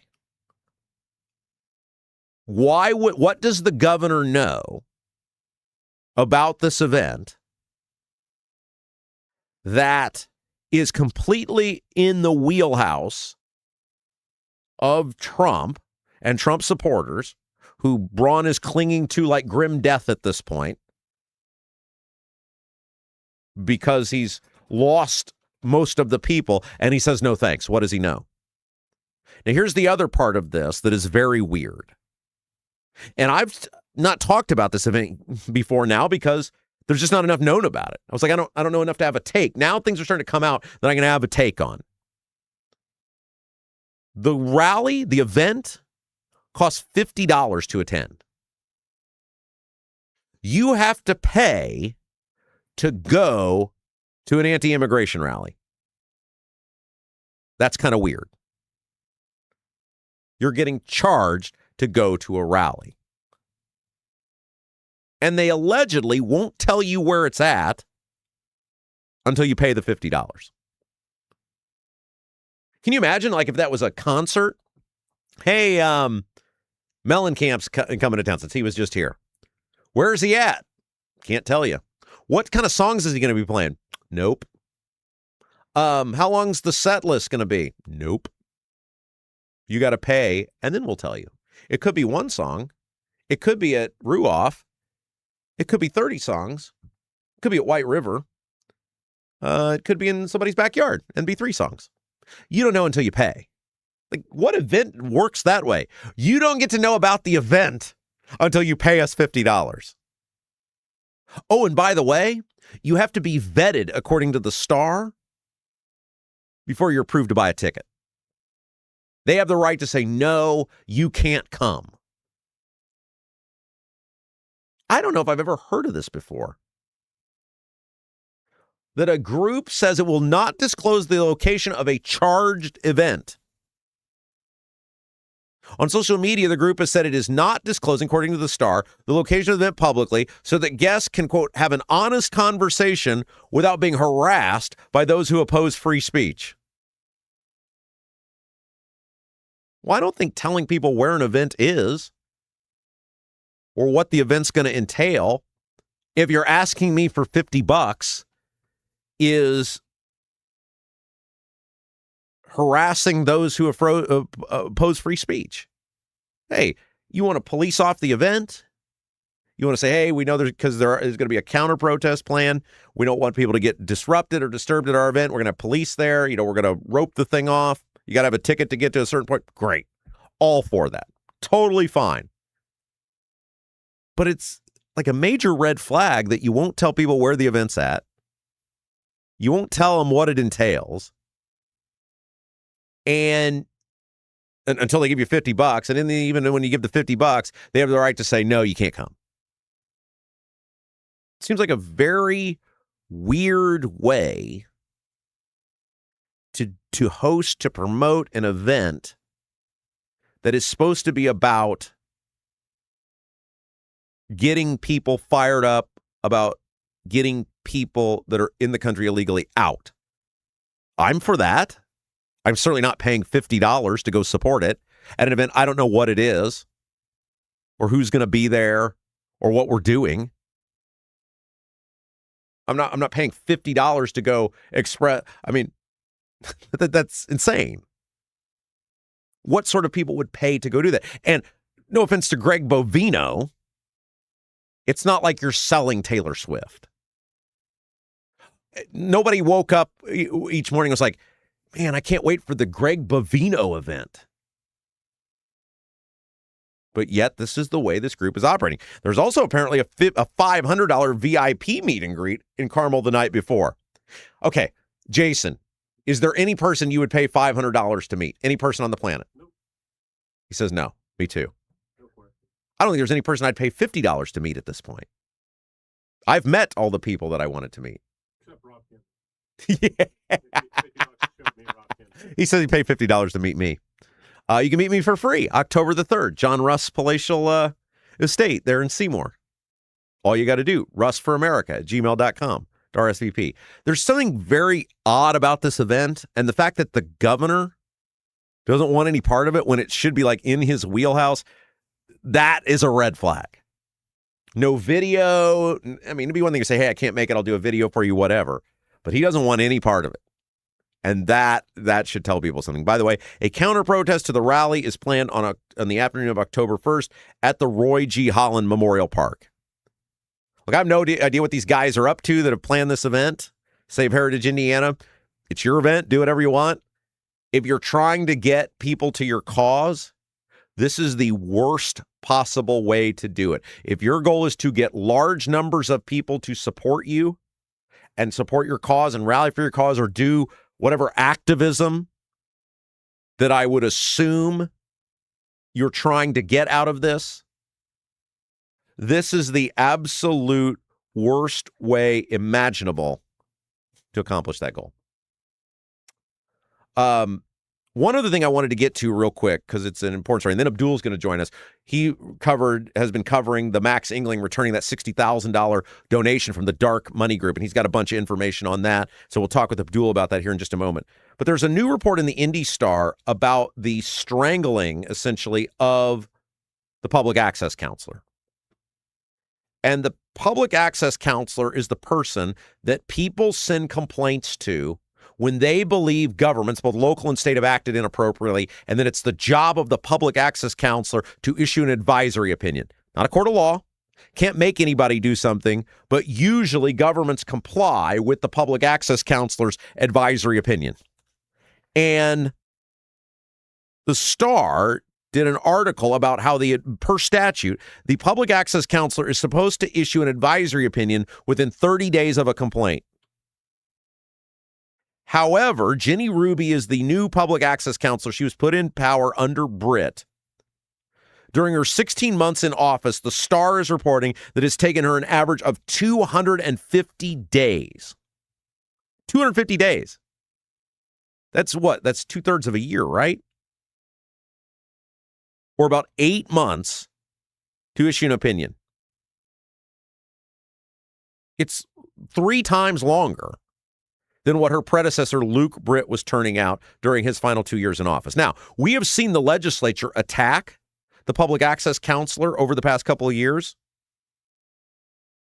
We've seen them gut the public access counselor's authority. Aaron Freeman, state senator, has been a leader on that.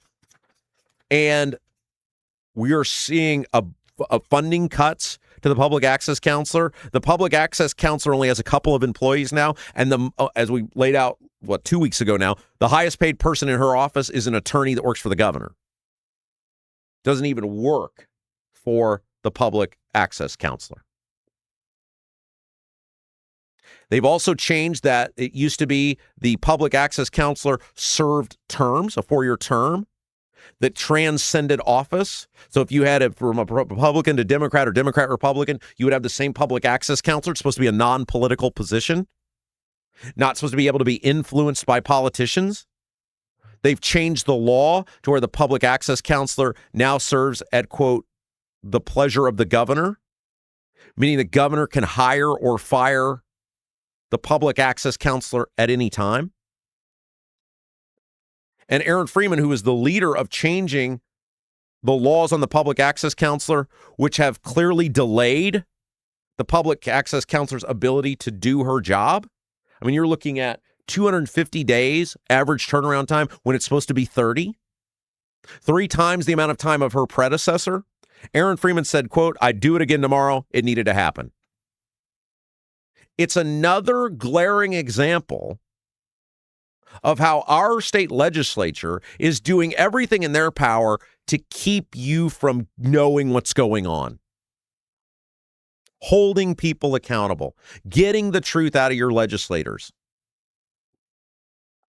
The fact that the gutting of the public access counselor is having huge impacts on people to get information about whether local governments have acted inappropriately, to be able to try to hold them accountable from transparency and make sure they follow the law. The results have been devastating. And Aaron Freeman's response is, "I'd do it again tomorrow. It needed to happen." It tells you what they think of you. It tells you what they think of you and your ability to get information, your ability to understand what's going on, your ability to have any impact on holding these lawmakers accountable. The public access counselor is a super important position. And under the Republican Party, the last decade, it has been gutted to the point where it largely just exists in name only. It occasionally rolls some rulings out, but there is no semblance, no desire whatsoever to make sure that you are getting the information that you deserve. Great reporting by the Indy Star, by the way, if you want to go read it. The expose is fabulous. Hey, you guys got a masonry color mismatch? Previous repair catching your eye? Not happy with the brick color on your home and ready for a total makeover? Bramwell Mackay Property Services and Consultants offer specialized masonry staining and recoloring. Whether you want to seamlessly blend repairs or completely transform your home's exterior. Want to build something new? Bramwell Mackay's 40-year master masons design and construct custom patios, sidewalks, outdoor summer kitchens, archways, entryways, and more. Bramwell Mackay, BRAMWELLMCKAY. They've been with us from the beginning, guys. Bramwell Mackay, beauty built to endure. BramwellMackay.com. All right. If you haven't done so yet, guys, help us out. Hit that thumbs up button. Really helps us grow the show. Share the feed out. Let people know that there's this program, if you can, on your Twitter, your Facebook, that is dedicated to Indiana news, politics, and government that you're not going to find anywhere else. Those are 2 ways you can really help us out. And, of course, subscribe to the program wherever you're watching to us or listening to us from. All right. We're going to take a break. When we come back, Abdul's going to be with us. He's been, along with the Capital Chronicle, the Indy Star, digging into what's going on with this $60,000 donation that Republican candidate for Secretary of State Max Engling had to give back from this dark money group associated with Jim Banks. Plus, we got into this a little bit on Statehouse happenings last week, and I thought it was such a good conversation. Abdul has an idea on how he would solve the child care issue. Not, Braun trying to take another $200 million and throw to child care. He said, I got a solution. So we're going to get into all that and more. Abdul from Indy Politics will join us when we come back. You're watching Rob Kendall Show. If authentic wood-smoked barbecue is your thing, Double D's Barbecue in Clayton is the place for you. Owners Dennis and Tina Duncan, along with their son Garrett, are from Memphis. So when it comes to barbecue, they're not screwing around. No pellet smokers, no roasters, just authentic wood-smoked Memphis-style barbecue. All of Double D's food is cooked fresh daily, and it's all made from scratch. Double D's Barbecue, located at 40 and 39 in Clayton, is open all day Wednesday through Saturday, but get there early because once they're sold out, they're done. Check out the full menu, ribs, brisket, and more at ddbbq317.com. Right now, everything's expensive. That includes things you need around the house. If your water heater, water softener, or well pump goes out, or even if your toilet stops working, you could be looking at a major expense. Don't let your next call to a plumber break the bank. Call John at Black Sheep Plumbing. John is a Hoosier lifer who takes pride in and stands behind his work. That's why all basic services and repairs with Black Sheep Plumbing come with a 2-year parts and labor guarantee, with water heaters having a 6-year parts and tank guarantee. Call or text Black Sheep Plumbing for all your needs today and speak directly with John, the owner. 765-315-7558. That's Black Sheep Plumbing at 765-315-7558. Is the inside of your house a total mess, like a complete dumpster fire? Call AJ's Picture Perfect Cleaning.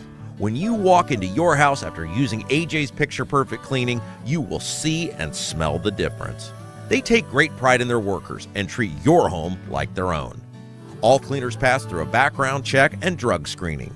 Call today and mention you heard about AJ's Picture Perfect Cleaning on the Rob Kendall Show, and you will get an incredible $50 off your first clean. AJ's Picture Perfect Cleaning serves all of Central Indiana. Book your appointment today by calling 317-530-8148. 317-530-8148.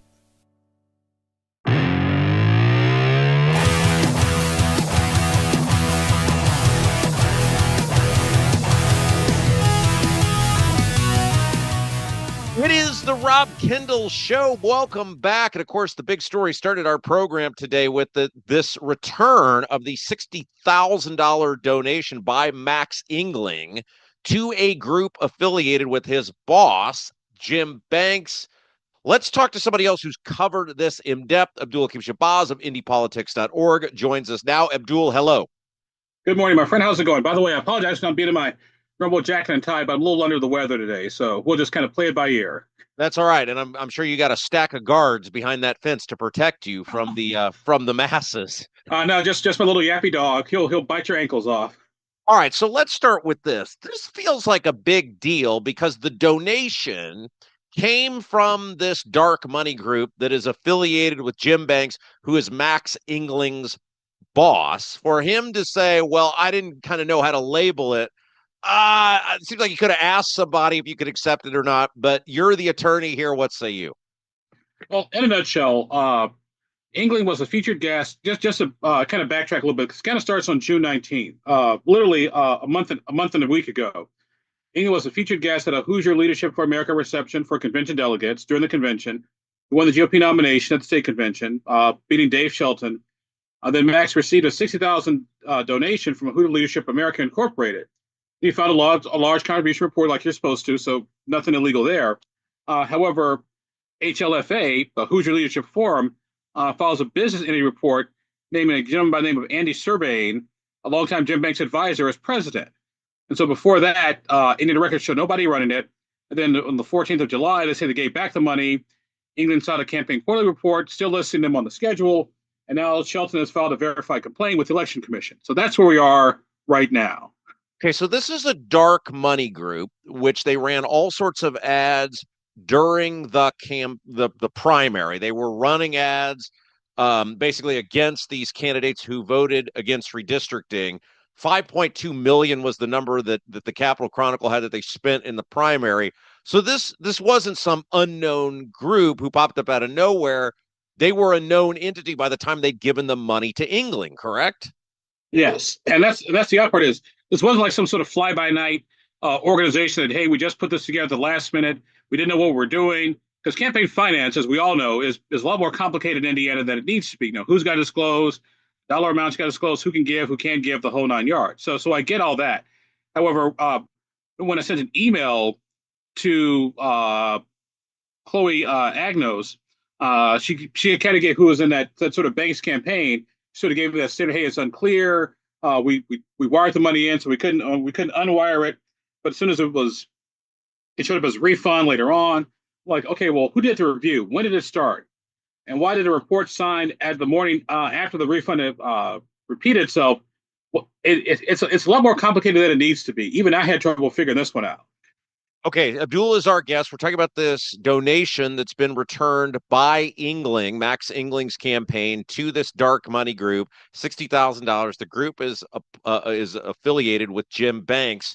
Banks is his boss. I mean, it's not like if you had a question, because if the money's wired in, which was their excuse, somebody had to give them the wire information. It's not like you couldn't ask, can I get some more information to find out if we can accept this donation from this group? Am I missing something?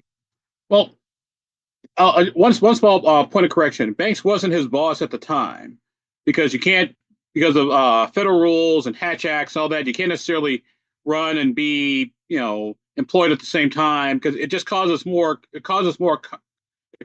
issues than it resolves. I think the thing is that they were so hell bent on getting rid of Diego Morales and beating Diego Morales that maybe they necessarily dot all the I's and cross all the T's. I think that's more important, because number two, no one's been charged with breaking any sort of law, because this has to go to the election board. Election board has to figure all this out, and there's no meeting been scheduled yet. So, and early voting actually starts when? In a couple months. Yeah. Okay. So David Shelton's the one who filed the complaint. Does that invalidate the complaint at all, given the fact that he was just the opponent to Max Engling? I mean, it seems like there's merit to what he said in the complaint based on the fact that they returned the donation. Well, let's put it this way. A long, long time ago, when I was a young lawyer, there was a guy who got robbed, and the witness was a prostitute. And so the defense attorney tried to attack the prosecution witness, saying, "Hey, she's a prostitute." And so the guy was working with him, like, "What's that got to do with her eyesight?" I mean, if anything, if anybody's able to recognize what's going on, it's going to be a hooker in bad lighting. The thing is, yes, it was Dave Shelton, but the question is, was Dave Shelton right or wrong? Yes, Dave Shelton may have an axe to grind. Okay, that's fine. But did anything he put in the complaint show that he was wrong? And to me, that's more the issue. Because people cannot like each other all the time and still go to court, still have a valid complaint. The issue here is that there is a limit to which corporations can give to campaigns in Indiana, correct? Once the limit is like $5,000, I think is what it is. Right. So 60 is more than 5. Yes. And Shelton several times more than 5. Yes, like as in 12 times more than 5. And so Shelton's argument basically is the way that this organization, the Hoosier Leadership for America Incorporated, is registered, that they are bound by the $5,000 contribution limit, correct? Exactly. All right, so what happens now? I mean, as you said, it's not like there's a prosecutor looking into this. Who gets this complaint? What happens with it now? Is there any grace based on they return the money? What happens next? Well, I think what happens next, they'd have to go to the election board. The election board would have to have a hearing and sort of reach a conclusion. Hey, this was filed inappropriately. You got to pay a fine or a penalty, or hey, you return the money. Everything's cool and everything's good. As far as what the election board is going to do, that I don't know yet. Because, by the way, also too, remember the election board is a 2-2, 2 Republicans, two Democrats. So at the end of the day, they could just basically walk away from all this and just be the two Democrats say, hey, there was a violation. Two Republicans say there was no violation. And that's the end of discussion. But once again, that brings a whole other issue with the election board. Should the election board be 2-2 or one Democrat, one Republican, one independent? And with Greg Ballard on the ballot, that may change everything, down the road. But I think for right now, it's a story right now, but nothing happens because the election board is split 2-2 for right now, unless something major pops up between now and then. There's reporting that Engling was his own treasurer. Is that correct? Yes, he signed his own campaign treasurer, which is a bad idea. As someone who's run for public office, the last thing you want to be is your own treasurer, because number one, you got nobody to blame in case this all goes south. But why Max would be his own treasurer is totally beyond. Max isn't stupid at all. He's a smart guy, so why he would be his own treasurer and all this is totally beyond me. Okay, so that was my question is you might see that in a school board race of like, hey, we got a campaign of 3 people, right? And 2 of them are only working rarely. But I mean, for a candidate of that magnitude, it is pretty rare, a statewide office or to Congress or whatever, it's pretty rare to see the candidate be his own treasurer. Usually you have amassed enough people that you have somebody that can do that for you to insulate you from stuff like this. Exactly. And that kind of surprised me. Like, why would Max be his own treasurer for a statewide office? Now, it could also be that, hey, they just couldn't find anybody to say yes by the time that they filed. But that doesn't mean you can't change it once you're the nominee.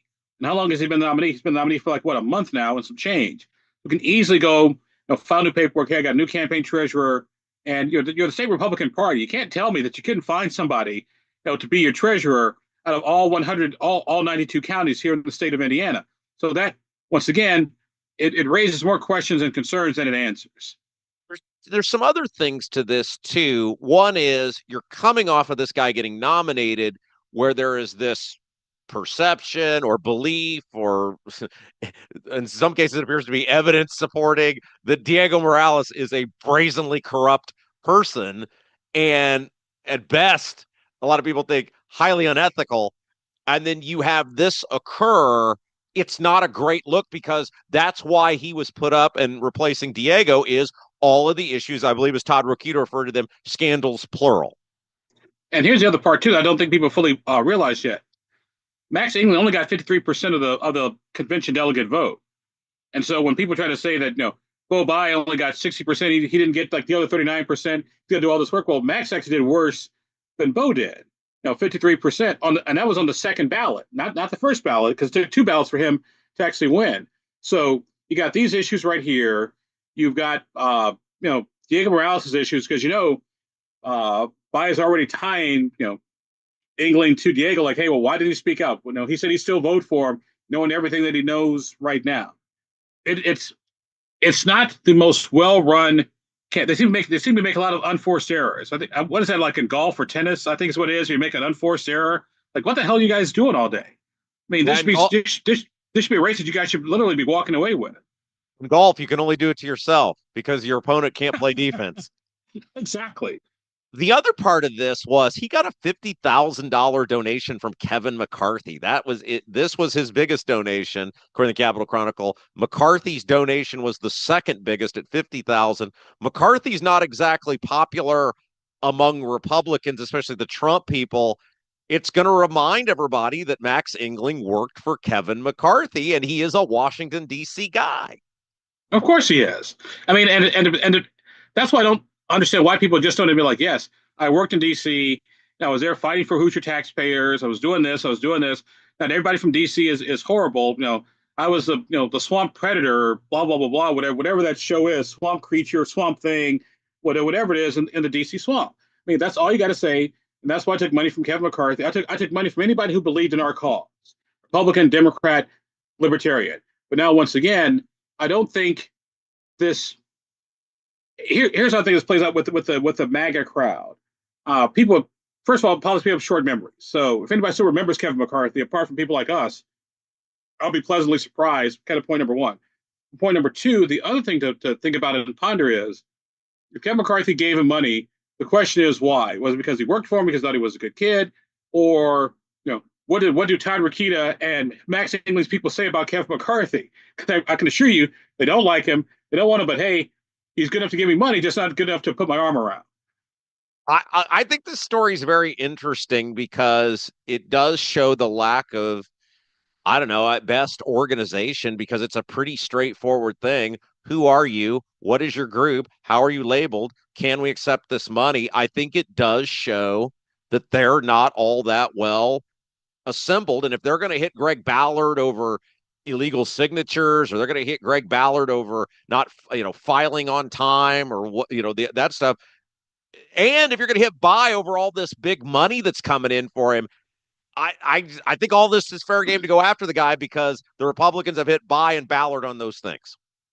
Everything in politics is fair game.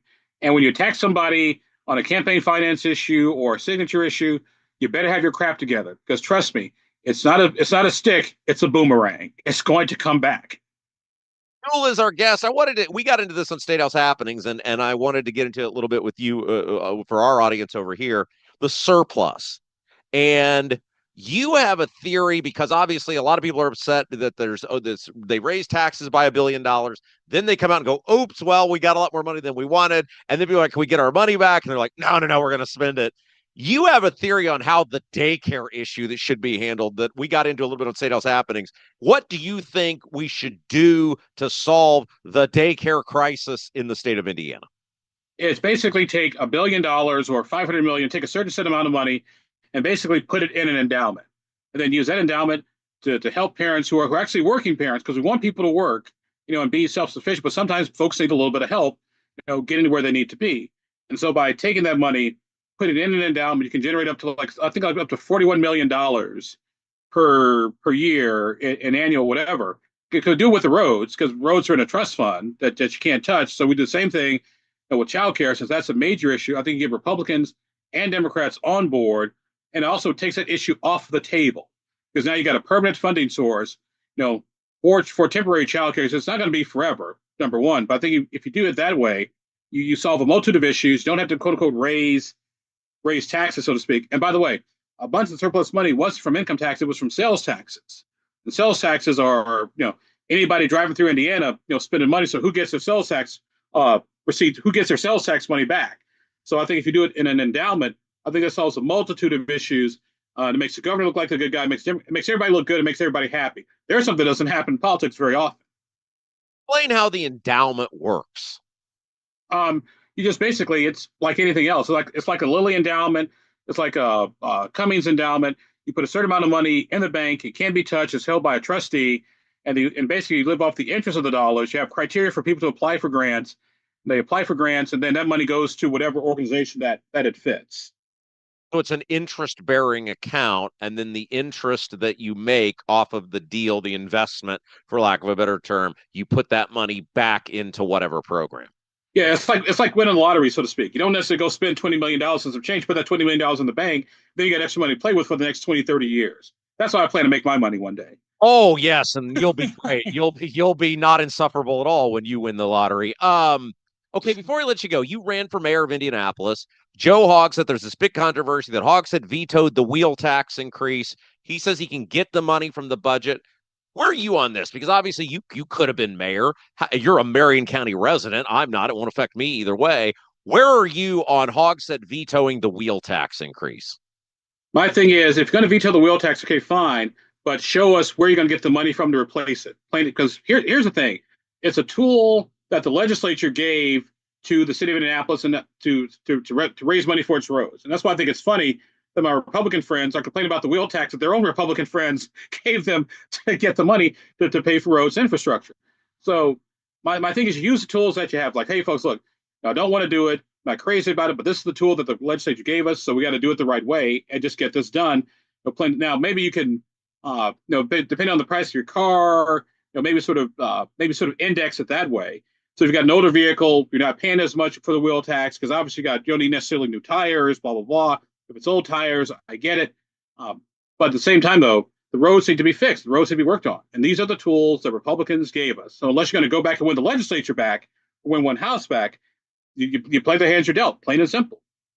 Are you willing to pay 5 times what you're paying now for your for your automobile? I mean, you're the one that's going to pay it. I feel like I'm more passionate about this than you are. I'm trying to save you a tax increase. Well, looking like this, I could pay the $80 for the wheel, or I could pay $120 to replace the tire. You and I disagree. And by the way, I actually had to do this with my old vehicle because I hit a pothole literally right around the corner from my home, and then had to replace the tire. Now, luckily, I had Goodyear, and I had a warranty to replace the tire for free. But once again, you play the hands that you're dealt. I'm not a big fan of raising taxes, so to speak, but the stuff has got to be paid for, plain and simple. You and I disagree. You think this money will actually fix the roads. I think it's incompetence of the administration and the city government. You actually think if they do this plan that the roads will actually get better. I believe the odds of the roads will get. I believe the odds are better than doing nothing. Let's put it that way. Well, speaking of doing nothing, no one does more than you. Oftentimes it's for yourself, but you do a lot, and we give you full credit for that. Hey, don't hate the player, hate the game, my brother. There you go. All right, you can find him at indypolitics.org, indypolitics.org. While you're there, get yourself a cheat sheet subscription. It's, what do you call it? Rumor, gossip, and innuendo. Is that right? It's gossip, rumor, and innuendo. It's the most fun you ever have with your clothes on and standing up.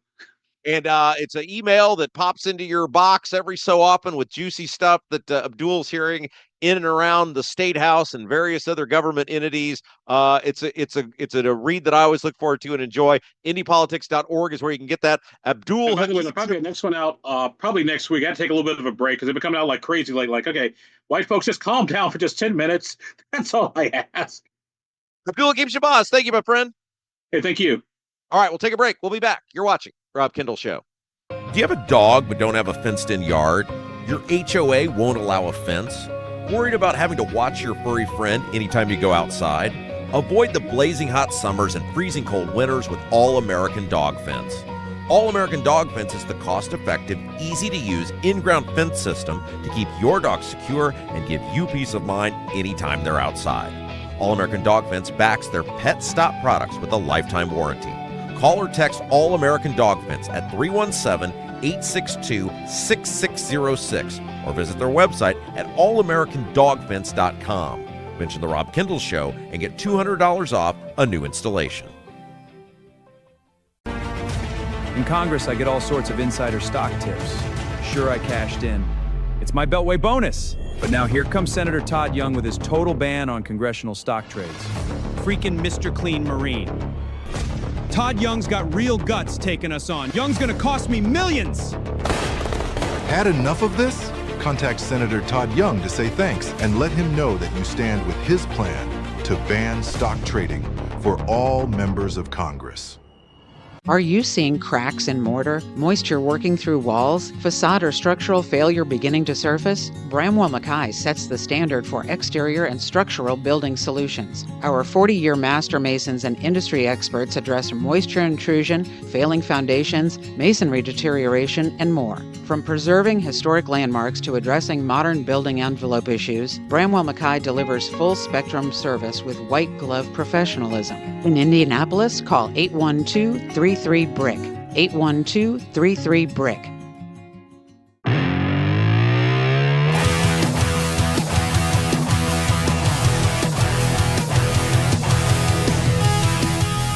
Hey guys, welcome back. It's the Rob Kendall Show. Hour 3 is upon us. Of course, Hour 3 brought to you by the great John Rust. And speaking of John Rust, we got a big event coming up. It's October the 3rd at the Palatial Rust Estate in beautiful Seymour. And boy, we are celebrating America's 250th birthday. John is throwing a party for you, the fabulous Rob Kendall Show listeners and viewers. Free to attend. All you got to do, RSVP. Listen to this. It's going to be there. We got patriotic music, an antique car show, lunch catered by the amazing Double D's Barbecue.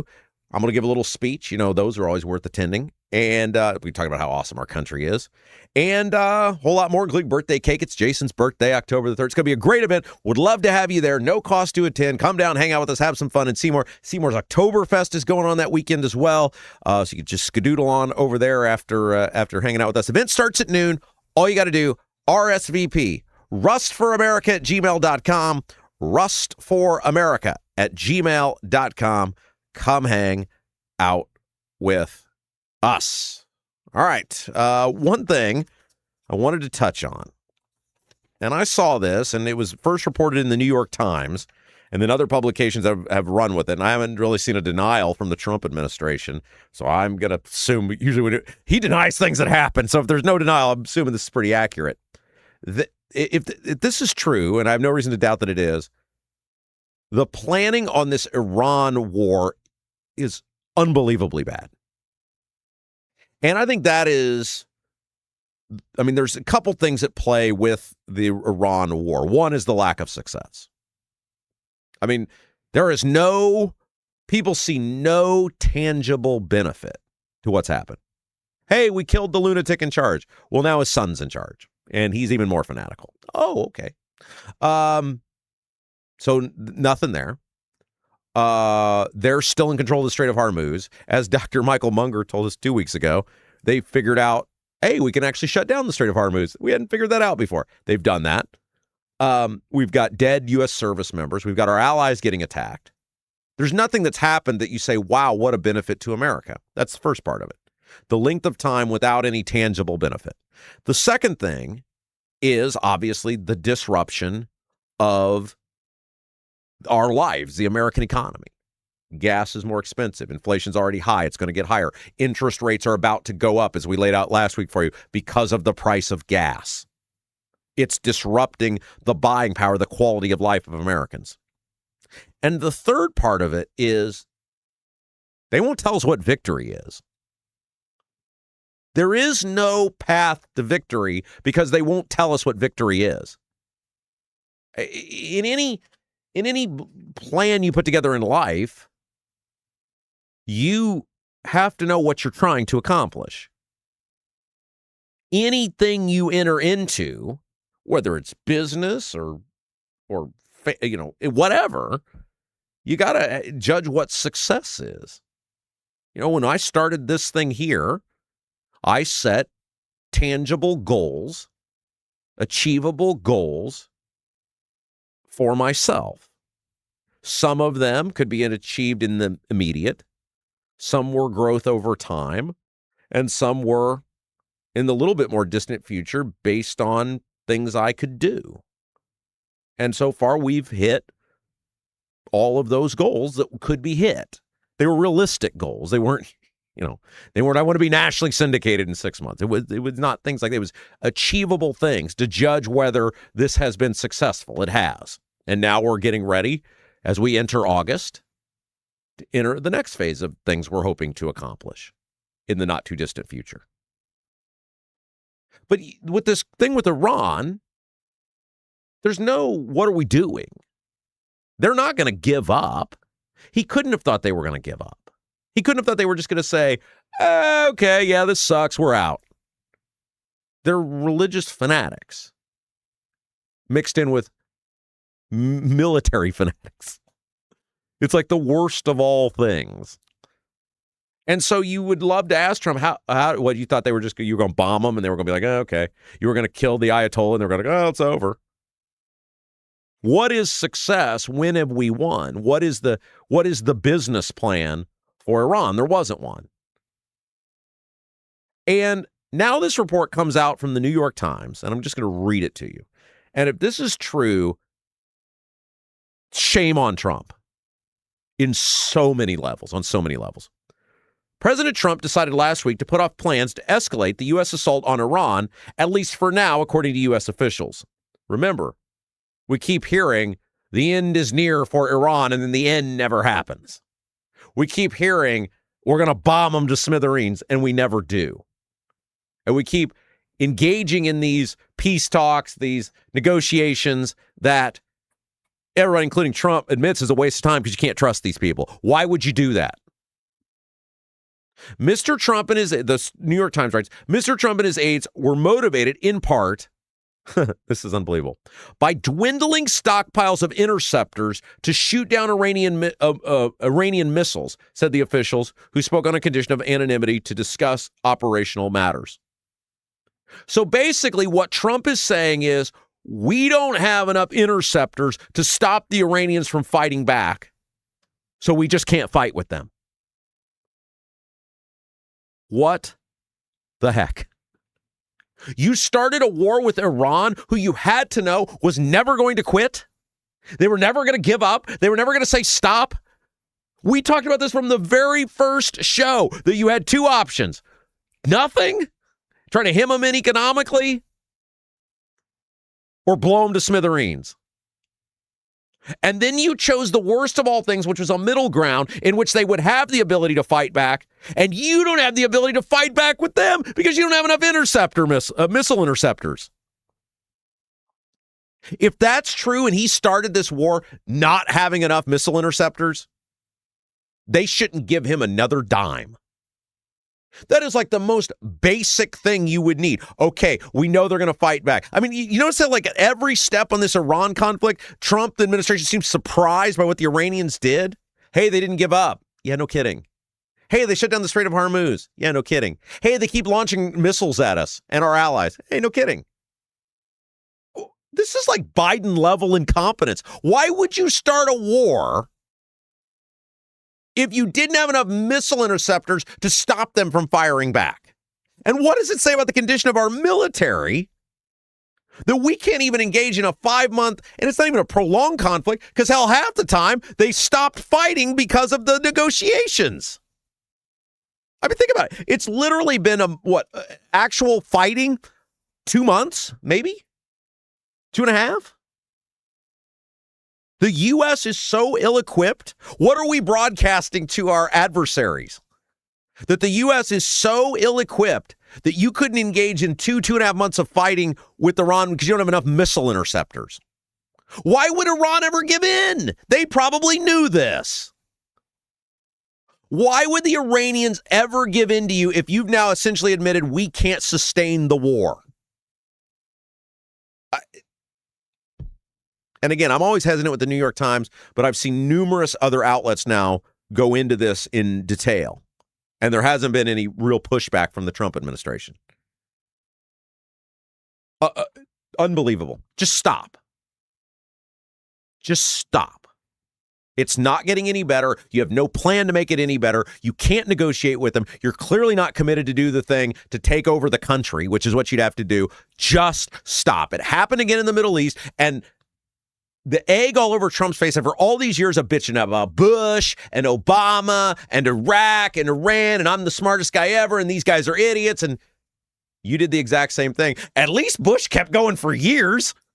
At least Bush was like, we got plenty of missile interceptors. You guys get in there and fight. And yeah, okay, Obama gave him money, but at least he wasn't stuck in having to admit, well, we can't fight anymore. Not enough missile interceptors. Good grief. What is going on with this country? All right. That's enough out of me. It's time to uplift everyone. Got a live read? No, I'm done. Oh. I got through them all. Oh, hell, I'm here. All right. It's you. Got through all your live reads It's already? you, baby. Wow. It's all you. Weird clock today. Yeah, it was thrown off. We ran that Abdul interview later than normal. Yep. But anyway, it is time. We feel very passionate about our YouTube community. You guys are amazing. You drive the show every single day.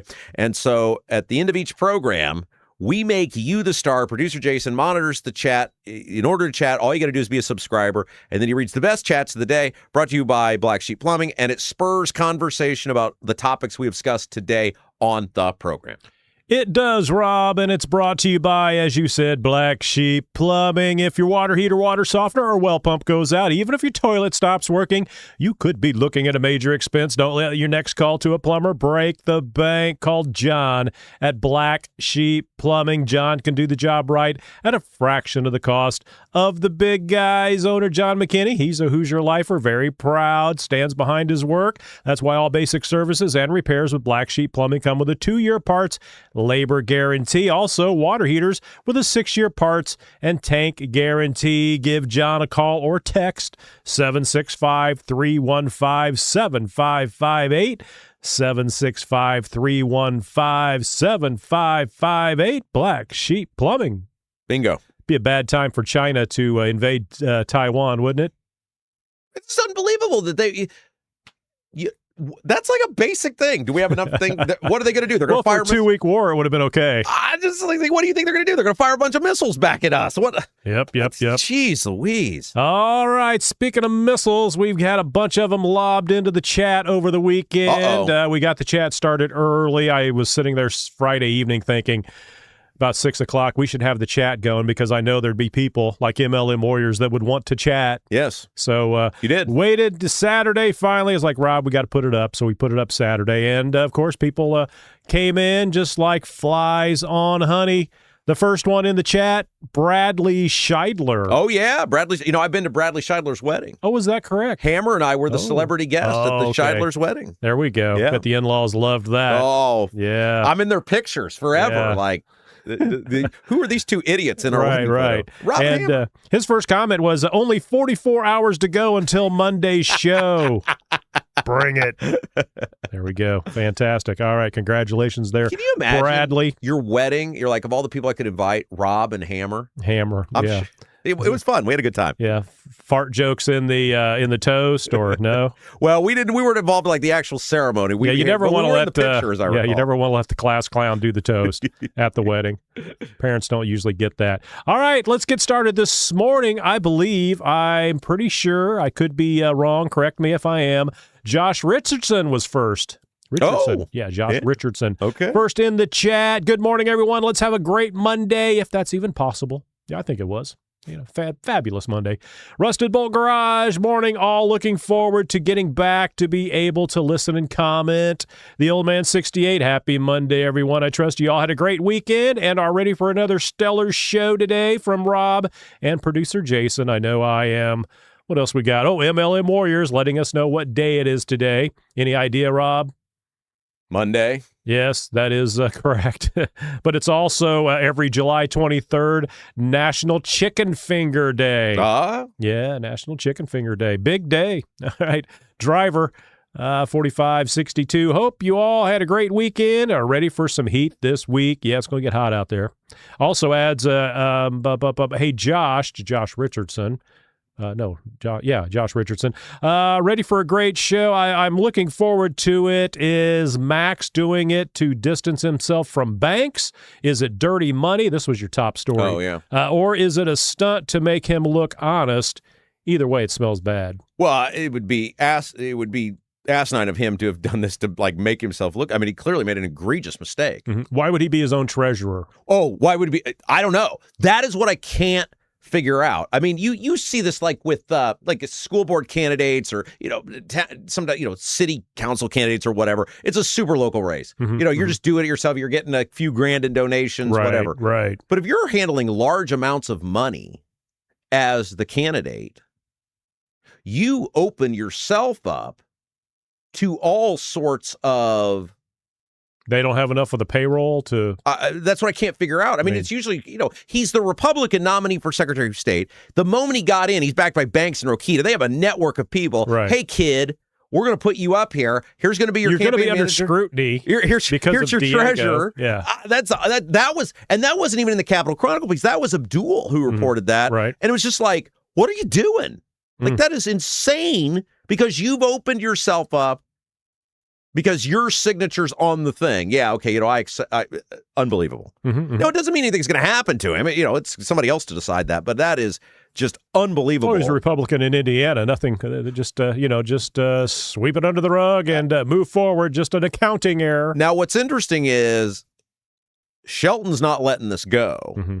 And that's the great part. Well, he's a Republican who filed the complaint, right. And nobody knows the election laws better than Sheldon. It's not the guy that probably should have the job. Well, it's not that it's a mistake, right? It's that it's such an egregious mistake. Isn't that going to be Engling's job to find people that do exactly what Engling just screwed up? Well, I mean, there's an election division and check on the businesses. It's not like he's doing the investigation, but the idea you have one guy in there who was so incompetent and brazenly corrupt, scandals plural, I believe is what Todd Rokita said. You had to get rid of him. And the opening salvo on this guy, because what people said is he had no experience. Mm-hmm. He worked for Banks. He worked for McCarthy. Mm-hmm. He has no experience with anything with elections. You have this guy in Shelton who is infinitely qualified. The worst thing they could dig up on him is his wife used to own a sex toy business. Mm-hmm. Mm-hmm.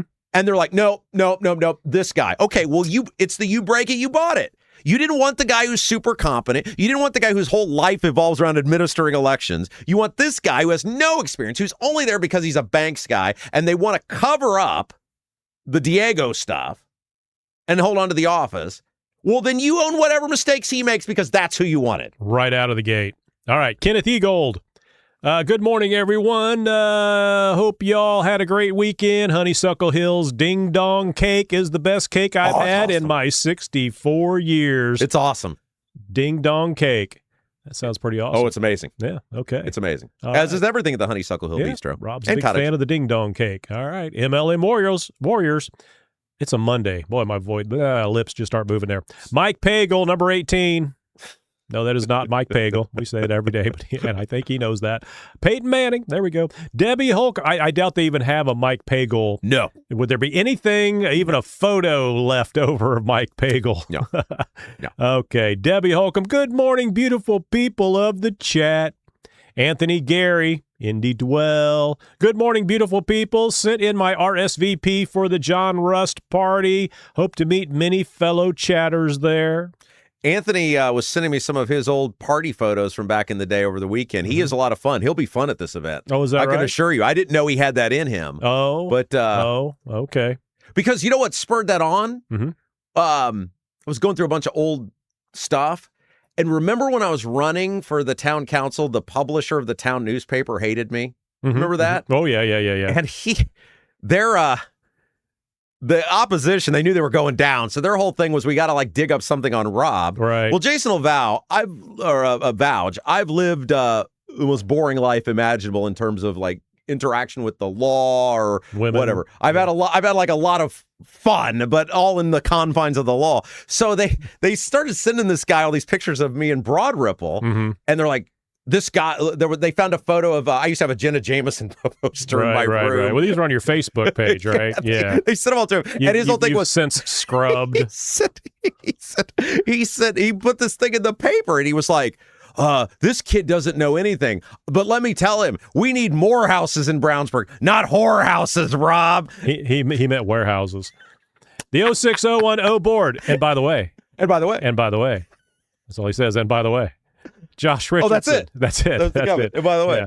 And by the way. Josh Richardson. Anyone know where Schrog's at today? I texted Schrog. Schrog, where you at? Hope you and Mr. Sandwich are okay. And she just needed a day off. She had a big art thing over Big art thing yesterday, I believe. I forget where that was at the winery up in Urban Vines. Yeah, she posted. Urban. I used to play guitar up there. Posted on the social media. Should have had a great day for it. So hopefully, I think she needed to unwind and not be political today. So, but she's okay, she says. All right, Robert Schwartz. But it's nice of you to ask about her, Josh. Robert Schwartz. Oh wait, does anyone believe exchanging Engling for Morales, there will be an ethical change in the way the office has been run? No, I mean, silly me, he says. You can't. The biggest problem they have is, I mean, you're right. It's a Republican state, so who knows what sort of traction this thing's going to get. Mm-hmm. Mm-hmm. But for people paying attention, you had a guy who wanted a job who only cares about elections. He's not political. I've told you, I was like, it's kind of weird how into elections you are. But you got to admire it, right? It's the job to administer the elections. And they're like, no, we don't want that. Why don't they want that? Because that dude couldn't be controlled. Mm-hmm. So we're going to put this guy in here with no experience whatsoever. Right. And we're not going to bother to check his background or see if he's capable or see even if he's the treasurer of his own campaign, which he shouldn't be, having never been a treasurer that for the campaign. That is crazy to me that the guy, Banks and Rokita and those guys, signed off on this. He admitted. There's people out there going, I went to jail for this. What's going on here? I don't know if people went to jail for that, but the idea that he admitted I had to ask Banks permission to do this. Mm-hmm. And Banks isn't like, okay, here's my dudes, right? These are the guys that are going to, make all your stuffs in order. And that group is associated with Banks. You wouldn't ask, hey, what are you guys? Mm-hmm. It's a lot of money I'm accepting here. Debbie Holcomb. Plead innocence and beg for forgiveness after the fact. That's pretty much what they did. Nobody's saying give the guy the gas chamber, but what we are saying is that seems to be a pretty egregious mistake that you got to kind of have some answers for, other than it was unclear what they should be labeled as. Mm-hmm. Mm-hmm. But moving forward. And don't you have to give like wire instructions? Don't you have to give somebody, here's how you wire? It could be like one of those things where it's just posted, or it's a political party, so it may just be That's like not a wire. Well, I don't know that they wire money. They probably just, like direct deposit type of thing. So it probably is, it's probably out there where anybody can send in a PayPal thing. It goes direct deposit, but was it really like they didn't have to have an address? They just needed your email address. Could be. I don't know. I'm not in that. I need to know. I would want to know more about that because unlike okay, somebody sends you money on PayPal. You don't know anybody could do that. You don't know who it is. If they got your email address that's hooked up with PayPal, anybody can send you money. But campaign finance is so specific, right? That you would think there would be some sort of safeguard around that to where somebody. I bet if you looked up about any campaign, you would see donate here button like we have on our website. You can go to robkendallshow.com and donate. That way we wouldn't know, what's going on. That's right. But we take it because but I'm not running for public office. That is correct. That's what I'm saying. We take it. Send it to us. We take money from anybody, That's unless right. you're on a watch list or you got a photo up in a post office. Robert Schwartz, the money won't be sent back. It will just be parked somewhere and broken into small lots to be dispersed. Well, I'm not sure they can do that. Shelton hit the nail on the head in that complaint. He said, he's got them. Either the campaign donation was illegal, is basically what he was saying. The campaign donation is illegal. And again, we're talking, it was his biggest donation, $60,000. It's huge money. And if you're going to rip by for getting all these big donations, then all of your big donations are open for scrutiny, which, fine, great. Politics is blood sport. Have at it, both sides. But either the donation was illegal or this company has not registered properly, which means that may be an even bigger deal. And we get to know about your donors. And now you got a major problem because you ran $5.2 million worth of ads in the primary, not having to disclose. Could your have been a donors. setup. Hey, let's throw some money in Engling's account, and then we'll get them screwed. No, because they're banks guys. Okay. Driver, already broke a rule, not even in office. No. And let me be specific on this. Mistakes do happen. People label something wrong, or Sure. That's why maybe you'd have an experienced treasurer. Well, right. That's what blew my mind. It's like, how are you doing this yourself? Right. Okay, here we go. Oh, Debbie Holcomb, glad to have Shelton watching. Yeah. David Shelton, you got to get him in here and ask him about it. Will he talk about it? Well, will he share his thoughts? I'm working on it. We'll see if he agrees. He watches this show, so I'm sure he's seeing this. I hope he will come in and do it. I know he said in his initial thing, no interviews, but I talked to him off, not off the record. I mean, I talked to him the other day, and he was like, "You got any questions? Let me know." So, well, yes, we have questions, Max or David. MLM Warriors, Max Engling, not getting my vote. 06010 board. Write in Diego. Diego is the write-in vote. There we go. Shrog Sandwich, morning, everybody. Here we go. She's just dropping in to say hello, give a like, and peace out. Not sure listening to the bombs of bad news go off this morning is something I can do today. There's always the podcast. Always listen later. Yeah, get your bad news later. Yeah, get your bad news later. MLM Warriors at Shrog. Well, you've been missed. Yes. Boom, but she says she'll be better spirits tomorrow. So we always care about our chatters. We do. That's the thing I love about our show is the community that we've created. Right. All right, MLM Warriors. Can't wait until Todd has a seat next to Rob for an interview. Are they talking Young? Todd Young. I hope so. I'd like Rokita to come in here too. Yep, come on in, Todds. All right. Josh Richardson, MLM, or at MLM. That interview would be off the chain. Oh, yeah, that'd break the internet. Yeah. But it'd be good for him. He's running for re-election. It would. He's running for re-election. There's an issue we actually agree on, which is the stock trading stuff. People don't like you because of the spending anyway. Right. So just have the conversation. Right. And then it's over with. Right. And people it would kind of disarm Rob a little bit. You came in and had the conversation. Right. All right. TCGTRI Gamer. Eat the millionaires, quote unquote. Become a millionaire. Eat the billionaires. I think we know who he's talking about. Yeah, Bernie. Yeah. Bernie. Yeah. There we go. And Chris Chafin. Rob has the Trump voice down pat. Yeah. Yeah. Got a lot of talents. Few talents. That's one of them. Yep. Okay. The old man also echoed, funny how Bernie went after the millionaires until he became one. Now he's going after the billionaires until he becomes one. But he loves the word oligarchy. But I don't believe he knows what it is. It's you, buddy. It's you. McLovin's in the chat. Wow, that's some scary stuff right there.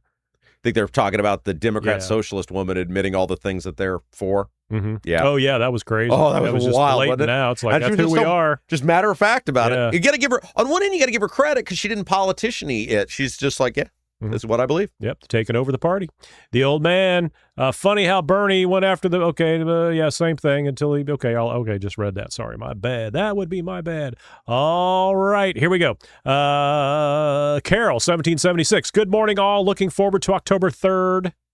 That's our day. Big Rust day. party. Big day. RustForAmerica@gmail.com. Yep. You were talking about Schwarzenegger and how he chased Stallone. Yeah, that was funny, wasn't it? Did he finally won? Yeah, he got Batman. He didn't want to do Batman, but he found out how much they were going to pay him, and he knew he'd beat Stallone, so he's like, all right, I'll do it. Schwarzenegger did Batman? The Batman and Robin. You know, they made like a whole bunch of those Batmans. He was Batman? No, he was Mr. Freeze. He was the bad guy. Oh, okay. I didn't see that. I didn't see a lot of those. That's the one with Tommy Lee Jones as they all run together. Yeah, that's the thing. They're all, because the first two Batmans were good. The two with Keaton were good because Nicholson was the Joker. Right. DeVito was the Penguin. Right, those were good. Right. Then they made like 3 or 4 bad ones. Yeah, they got to keep updating them and make them more modern. And then the ones they did with the American Psycho guy were good. Okay. The Dark Knight. Yeah. Okay. Baby Fishmouth. I think the only one of Schwarzenegger's movies I've seen is Jingle All the Way. Yes. And Robert Schwartz, Jingle All the Way. The movie was beyond stupid, but at the same time, 'twas funny. Okay. I see what he did there. Yeah. Okay, so like let's think about good Schwarzenegger movies. The Terminators were good. Right. Predator was good. Jingle All the Way was good. I mean, it's like a Christmas movie, but it's good. Yeah, but he at no point could any of his stuff, regardless of how much he was paid, none of it could top the Rambo 1, 2, and 3. Oh, for Stallone. Yeah, Stallone. I think Rambo Twins 1, 2, and was 3. good. I think Rambo's were better than the Rockies. The Rockies were kind of... What? Well, the first Rocky? You go back and watch it. It's like he's overplaying the stupidity of the guy, and it's fine. It is what it is. It's a Hoosiers. It's a Rudy. It's it's all that, but it's just he overplayed a little bit. Where Schwarzenegger, I think, played his roles a little better, but he didn't have as good as role. But Rambo, I thought Stallone played that perfectly. There's a movie coming out. Stallone. There's a movie coming out called I Play Rocky, and it's about the writing of Rocky and how Sylvester That'd Stallone. be a great story. Oh, it's awesome. Yeah. The movie looks great. Yeah. The dude looks and sounds just like Stallone. And again, you'd never think that Stallone was capable of writing all that stuff and doing what he did. It's obviously all about, and a lot of people don't know this. Stallone wrote Rocky to make himself a movie star. Mm-hmm. It's like starting your own podcast. I think he wrote it to just stay in business or stay working also because, he kind of come off as a kind of a what would you call it, blue collar goofy guy or whatever, and he wasn't getting roles that he wanted, so he created his own role. But the media the media companies, the film company kept trying to cast other people as Rocky, and he said, I will not sell you this script unless I am Rocky. And so it's the whole because he'd never proven that he could act before that. Bet on himself and won. I love it. Right. Okay. Let's see. Somebody asked for Tony, Indiana. I'm here. Someone explain the last 95 minutes to me quickly. You just kind of joined in 95 hour and a half into the show. Back and watch whenever the 0601 board. Quick summary of the first half of the show. Max is corrupt. Bernie is stupid. DSA are dangerous. Prepare to pay your taxes, citizen. I don't think Engling's corrupt. I think that's just brazen incompetence. Oh, okay. I think that's what 06010 board heard you say. But it's okay. So it's got to be one of two things. Either you knew what they were and you took the donation anyway, or you did so little effort that you took the money without knowing what they were or asking what they were, even though this guy's a banks guy and these dudes are affiliated with banks and they spent $5.2 million in the primary. It's got to be one of the two. If there's a third option, I'm willing to hear it. I don't know what it could be. All right. Kevin Branham, we hit the third hour. Yeah. Kevin Branham. Thank you, John Rust, for the third hour. Josh Richardson, thank you, John Rust. MLM Warriors, thank you, John Rust. Steve Green with an E, Rust or Bust, thank you. Bowden JM, appreciate Abdul and Nikki when they are on the show. Nikki Kelly. I think that's the first time we've had Abdul on the show. Obviously, we do C. Mills every week. How is this the first time Abdul's been on the show? Oh, boom! Yeah, I think he was on. Wasn't he on one time? Yeah, maybe over at the old. But then he's on the Statehouse happenings every week, so you can go there and check him out. All right, MLM Warriors, all good. Abdul, Tony, Indiana, Abdul for governor. Josh Richardson, outdoor Abdul. Tony, Indiana, outdoor Abdul is cooler than indoor Abdul. Anthony Gary, Indy Dwell. Abdul is outside. I need to help him find a place for the home office. Anthony, our real estate guy there. MLM Warriors. Rob. I think I don't know this for sure, but I think Abdul does his interviews and stuff outside because there's certain things he does outside that he doesn't do in his house. I got you. I don't know that That's for sure. his place. I don't know. MLM Warriors. Rob has learned to put his name on the screen. Yes, he did. And McLovin's. Well, Jason probably figured that out. No, that's you. Rob figured. No. The name went on the. Oh. On the what am I trying to say? On What's the that Zoom? called? On the Zoom. Yeah. I don't have anything to do with the Zoom. I just Rob does them. He gives them to me. I place the commercials, and I do put the name on the bottom. But Rob has figured out how to put the names on the right. And the reason it's always like different places, okay, is we work on the guest when they can do it. I'm not staying here until 3 p.m, and my wife works from home, so sometimes she has to have her own stuff. We can't both be doing it at the same time, so I have to go other places. So I have to be very mobile in how I can do the Zooms. We're working on a long-term solution for that. All right, Nicholas Wilson, Todd Young commercial on my Rob Kendall Show? ? MLM Warriors, these Todd Young ads are different than the other ads. That's because I produced all of the other ads and Todd produced his own ads, so it does look a little different there. Driver, it's a pack, Todd. It's a pack ad. Todd knows nothing about it, probably. MLM Warriors, Rob needs the money. Nicholas Wilson. No, wait. You know our rule. Unless you're wanted in a post office or you're on a watch list, we take money from everybody. That is right. We're not Max Engling. We can take your money and take money from nobody questions. Nicholas Wilson, guess I need to advertise with Rob instead. I'm not sure what business you have, but yes, we would love to hear you. John Rust, thanks all. You're so welcome. We love Rob and Jason. We love you, John Rust. Yes, You're awesome. do. Yes, we do. And we're coming up toward the end here, so let's finish this bad boy up. 06010 board. Is this the first day when we break the 1,000 barrier for the chat points? Uh-oh. Ooh, could be. 06010 board. Childhood dreams have been fulfilled. MLM Warriors, I think today is the first day for the 1,000 points in the chat barrier to be broken. All right, so let's find out, shall we? So Jason, the YouTube chat keeps a running tab of the people who participate in the chat, and then at the end of every program, Jason will read the top 10 chatters of the day. And it only gives you, if you can see there, I'm looking on the there we go. It only goes to number 50. Because we blow it up every day. So it only goes to 50. So it stops at 50. It stops at 50, even though we have more than 50 chatters. So that's pretty awesome. A local show, more than 50 chatters, people active throughout the entire thing. If you haven't participated, you can go during the live show, and then we put it up usually 6 o'clock at night or so, and you can start then. You can start getting your points. You can get in there with the family and start chatting. So we'll go with number 10, and we start with number 10. It's Robert Schwartz at 225 points. At 250 points, number 9 is Rusted Bolt Garage. Tied for 7th and 8th with 300 points, Steve Green with an E, Debbie Holcomb, respectively. And number 6, all by himself right there, is Driver with 375. Notice these totals are way up there today. Number 5, Spray Jockey, 475. Number 4, Josh Richardson, 550. Number 3, Kevin Branham, 575.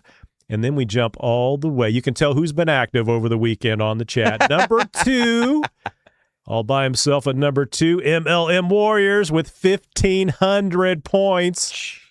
How many? 1,500. Holy smokes. That's 1,500. Wow. Number 1, sitting by himself at the top, 1,525 points. Wow. Yeah, barely beat him out. It was a close one at the end. Rock Laws. Wow, Rock Laws. Laws. past the 1,000. The way you get those barrier. points is you go and you chat. The more you chat, the more points you get. I'm not sure it's not per chat. It's not per word. I'm not really sure how it is. You just got to chat a lot. It gives you points, and you could be a big winner if you chat. All right, so that's going to do it for me. Anything else, Rob? No. Anything you need from me? No, you're good. All right. Great job. All right, that'll do it for the chat, brought to you by Black Sheep Plumbing. We do appreciate it, John McKinney. We appreciate John Rust, as always, providing us with this third hour. That'll do it for me in the chat. I'll see you tomorrow. So long, everybody. Thank you guys for another great day. If you haven't done so yet, before you leave, hit that little thumbs up button. Really helps us grow the program. Like, share, and subscribe. Indiana news, politics, and government you can't get anywhere else. That's what we're dedicated to here on the Rob Kendall Show. Great things are coming, guys. It's a lot of good stuff. We'll hopefully be able to tell you about some of it here in the not too distant future. But you guys are delivering. You're doing all the stuff we're asking you to do, and you guys are amazing, helping us grow this show. You guys take care of yourself. Have a great rest of your day. We will see you tomorrow live 9 until noon. Producer Jason, I'm Rob Kendall. You've been watching Rob Kendall Show.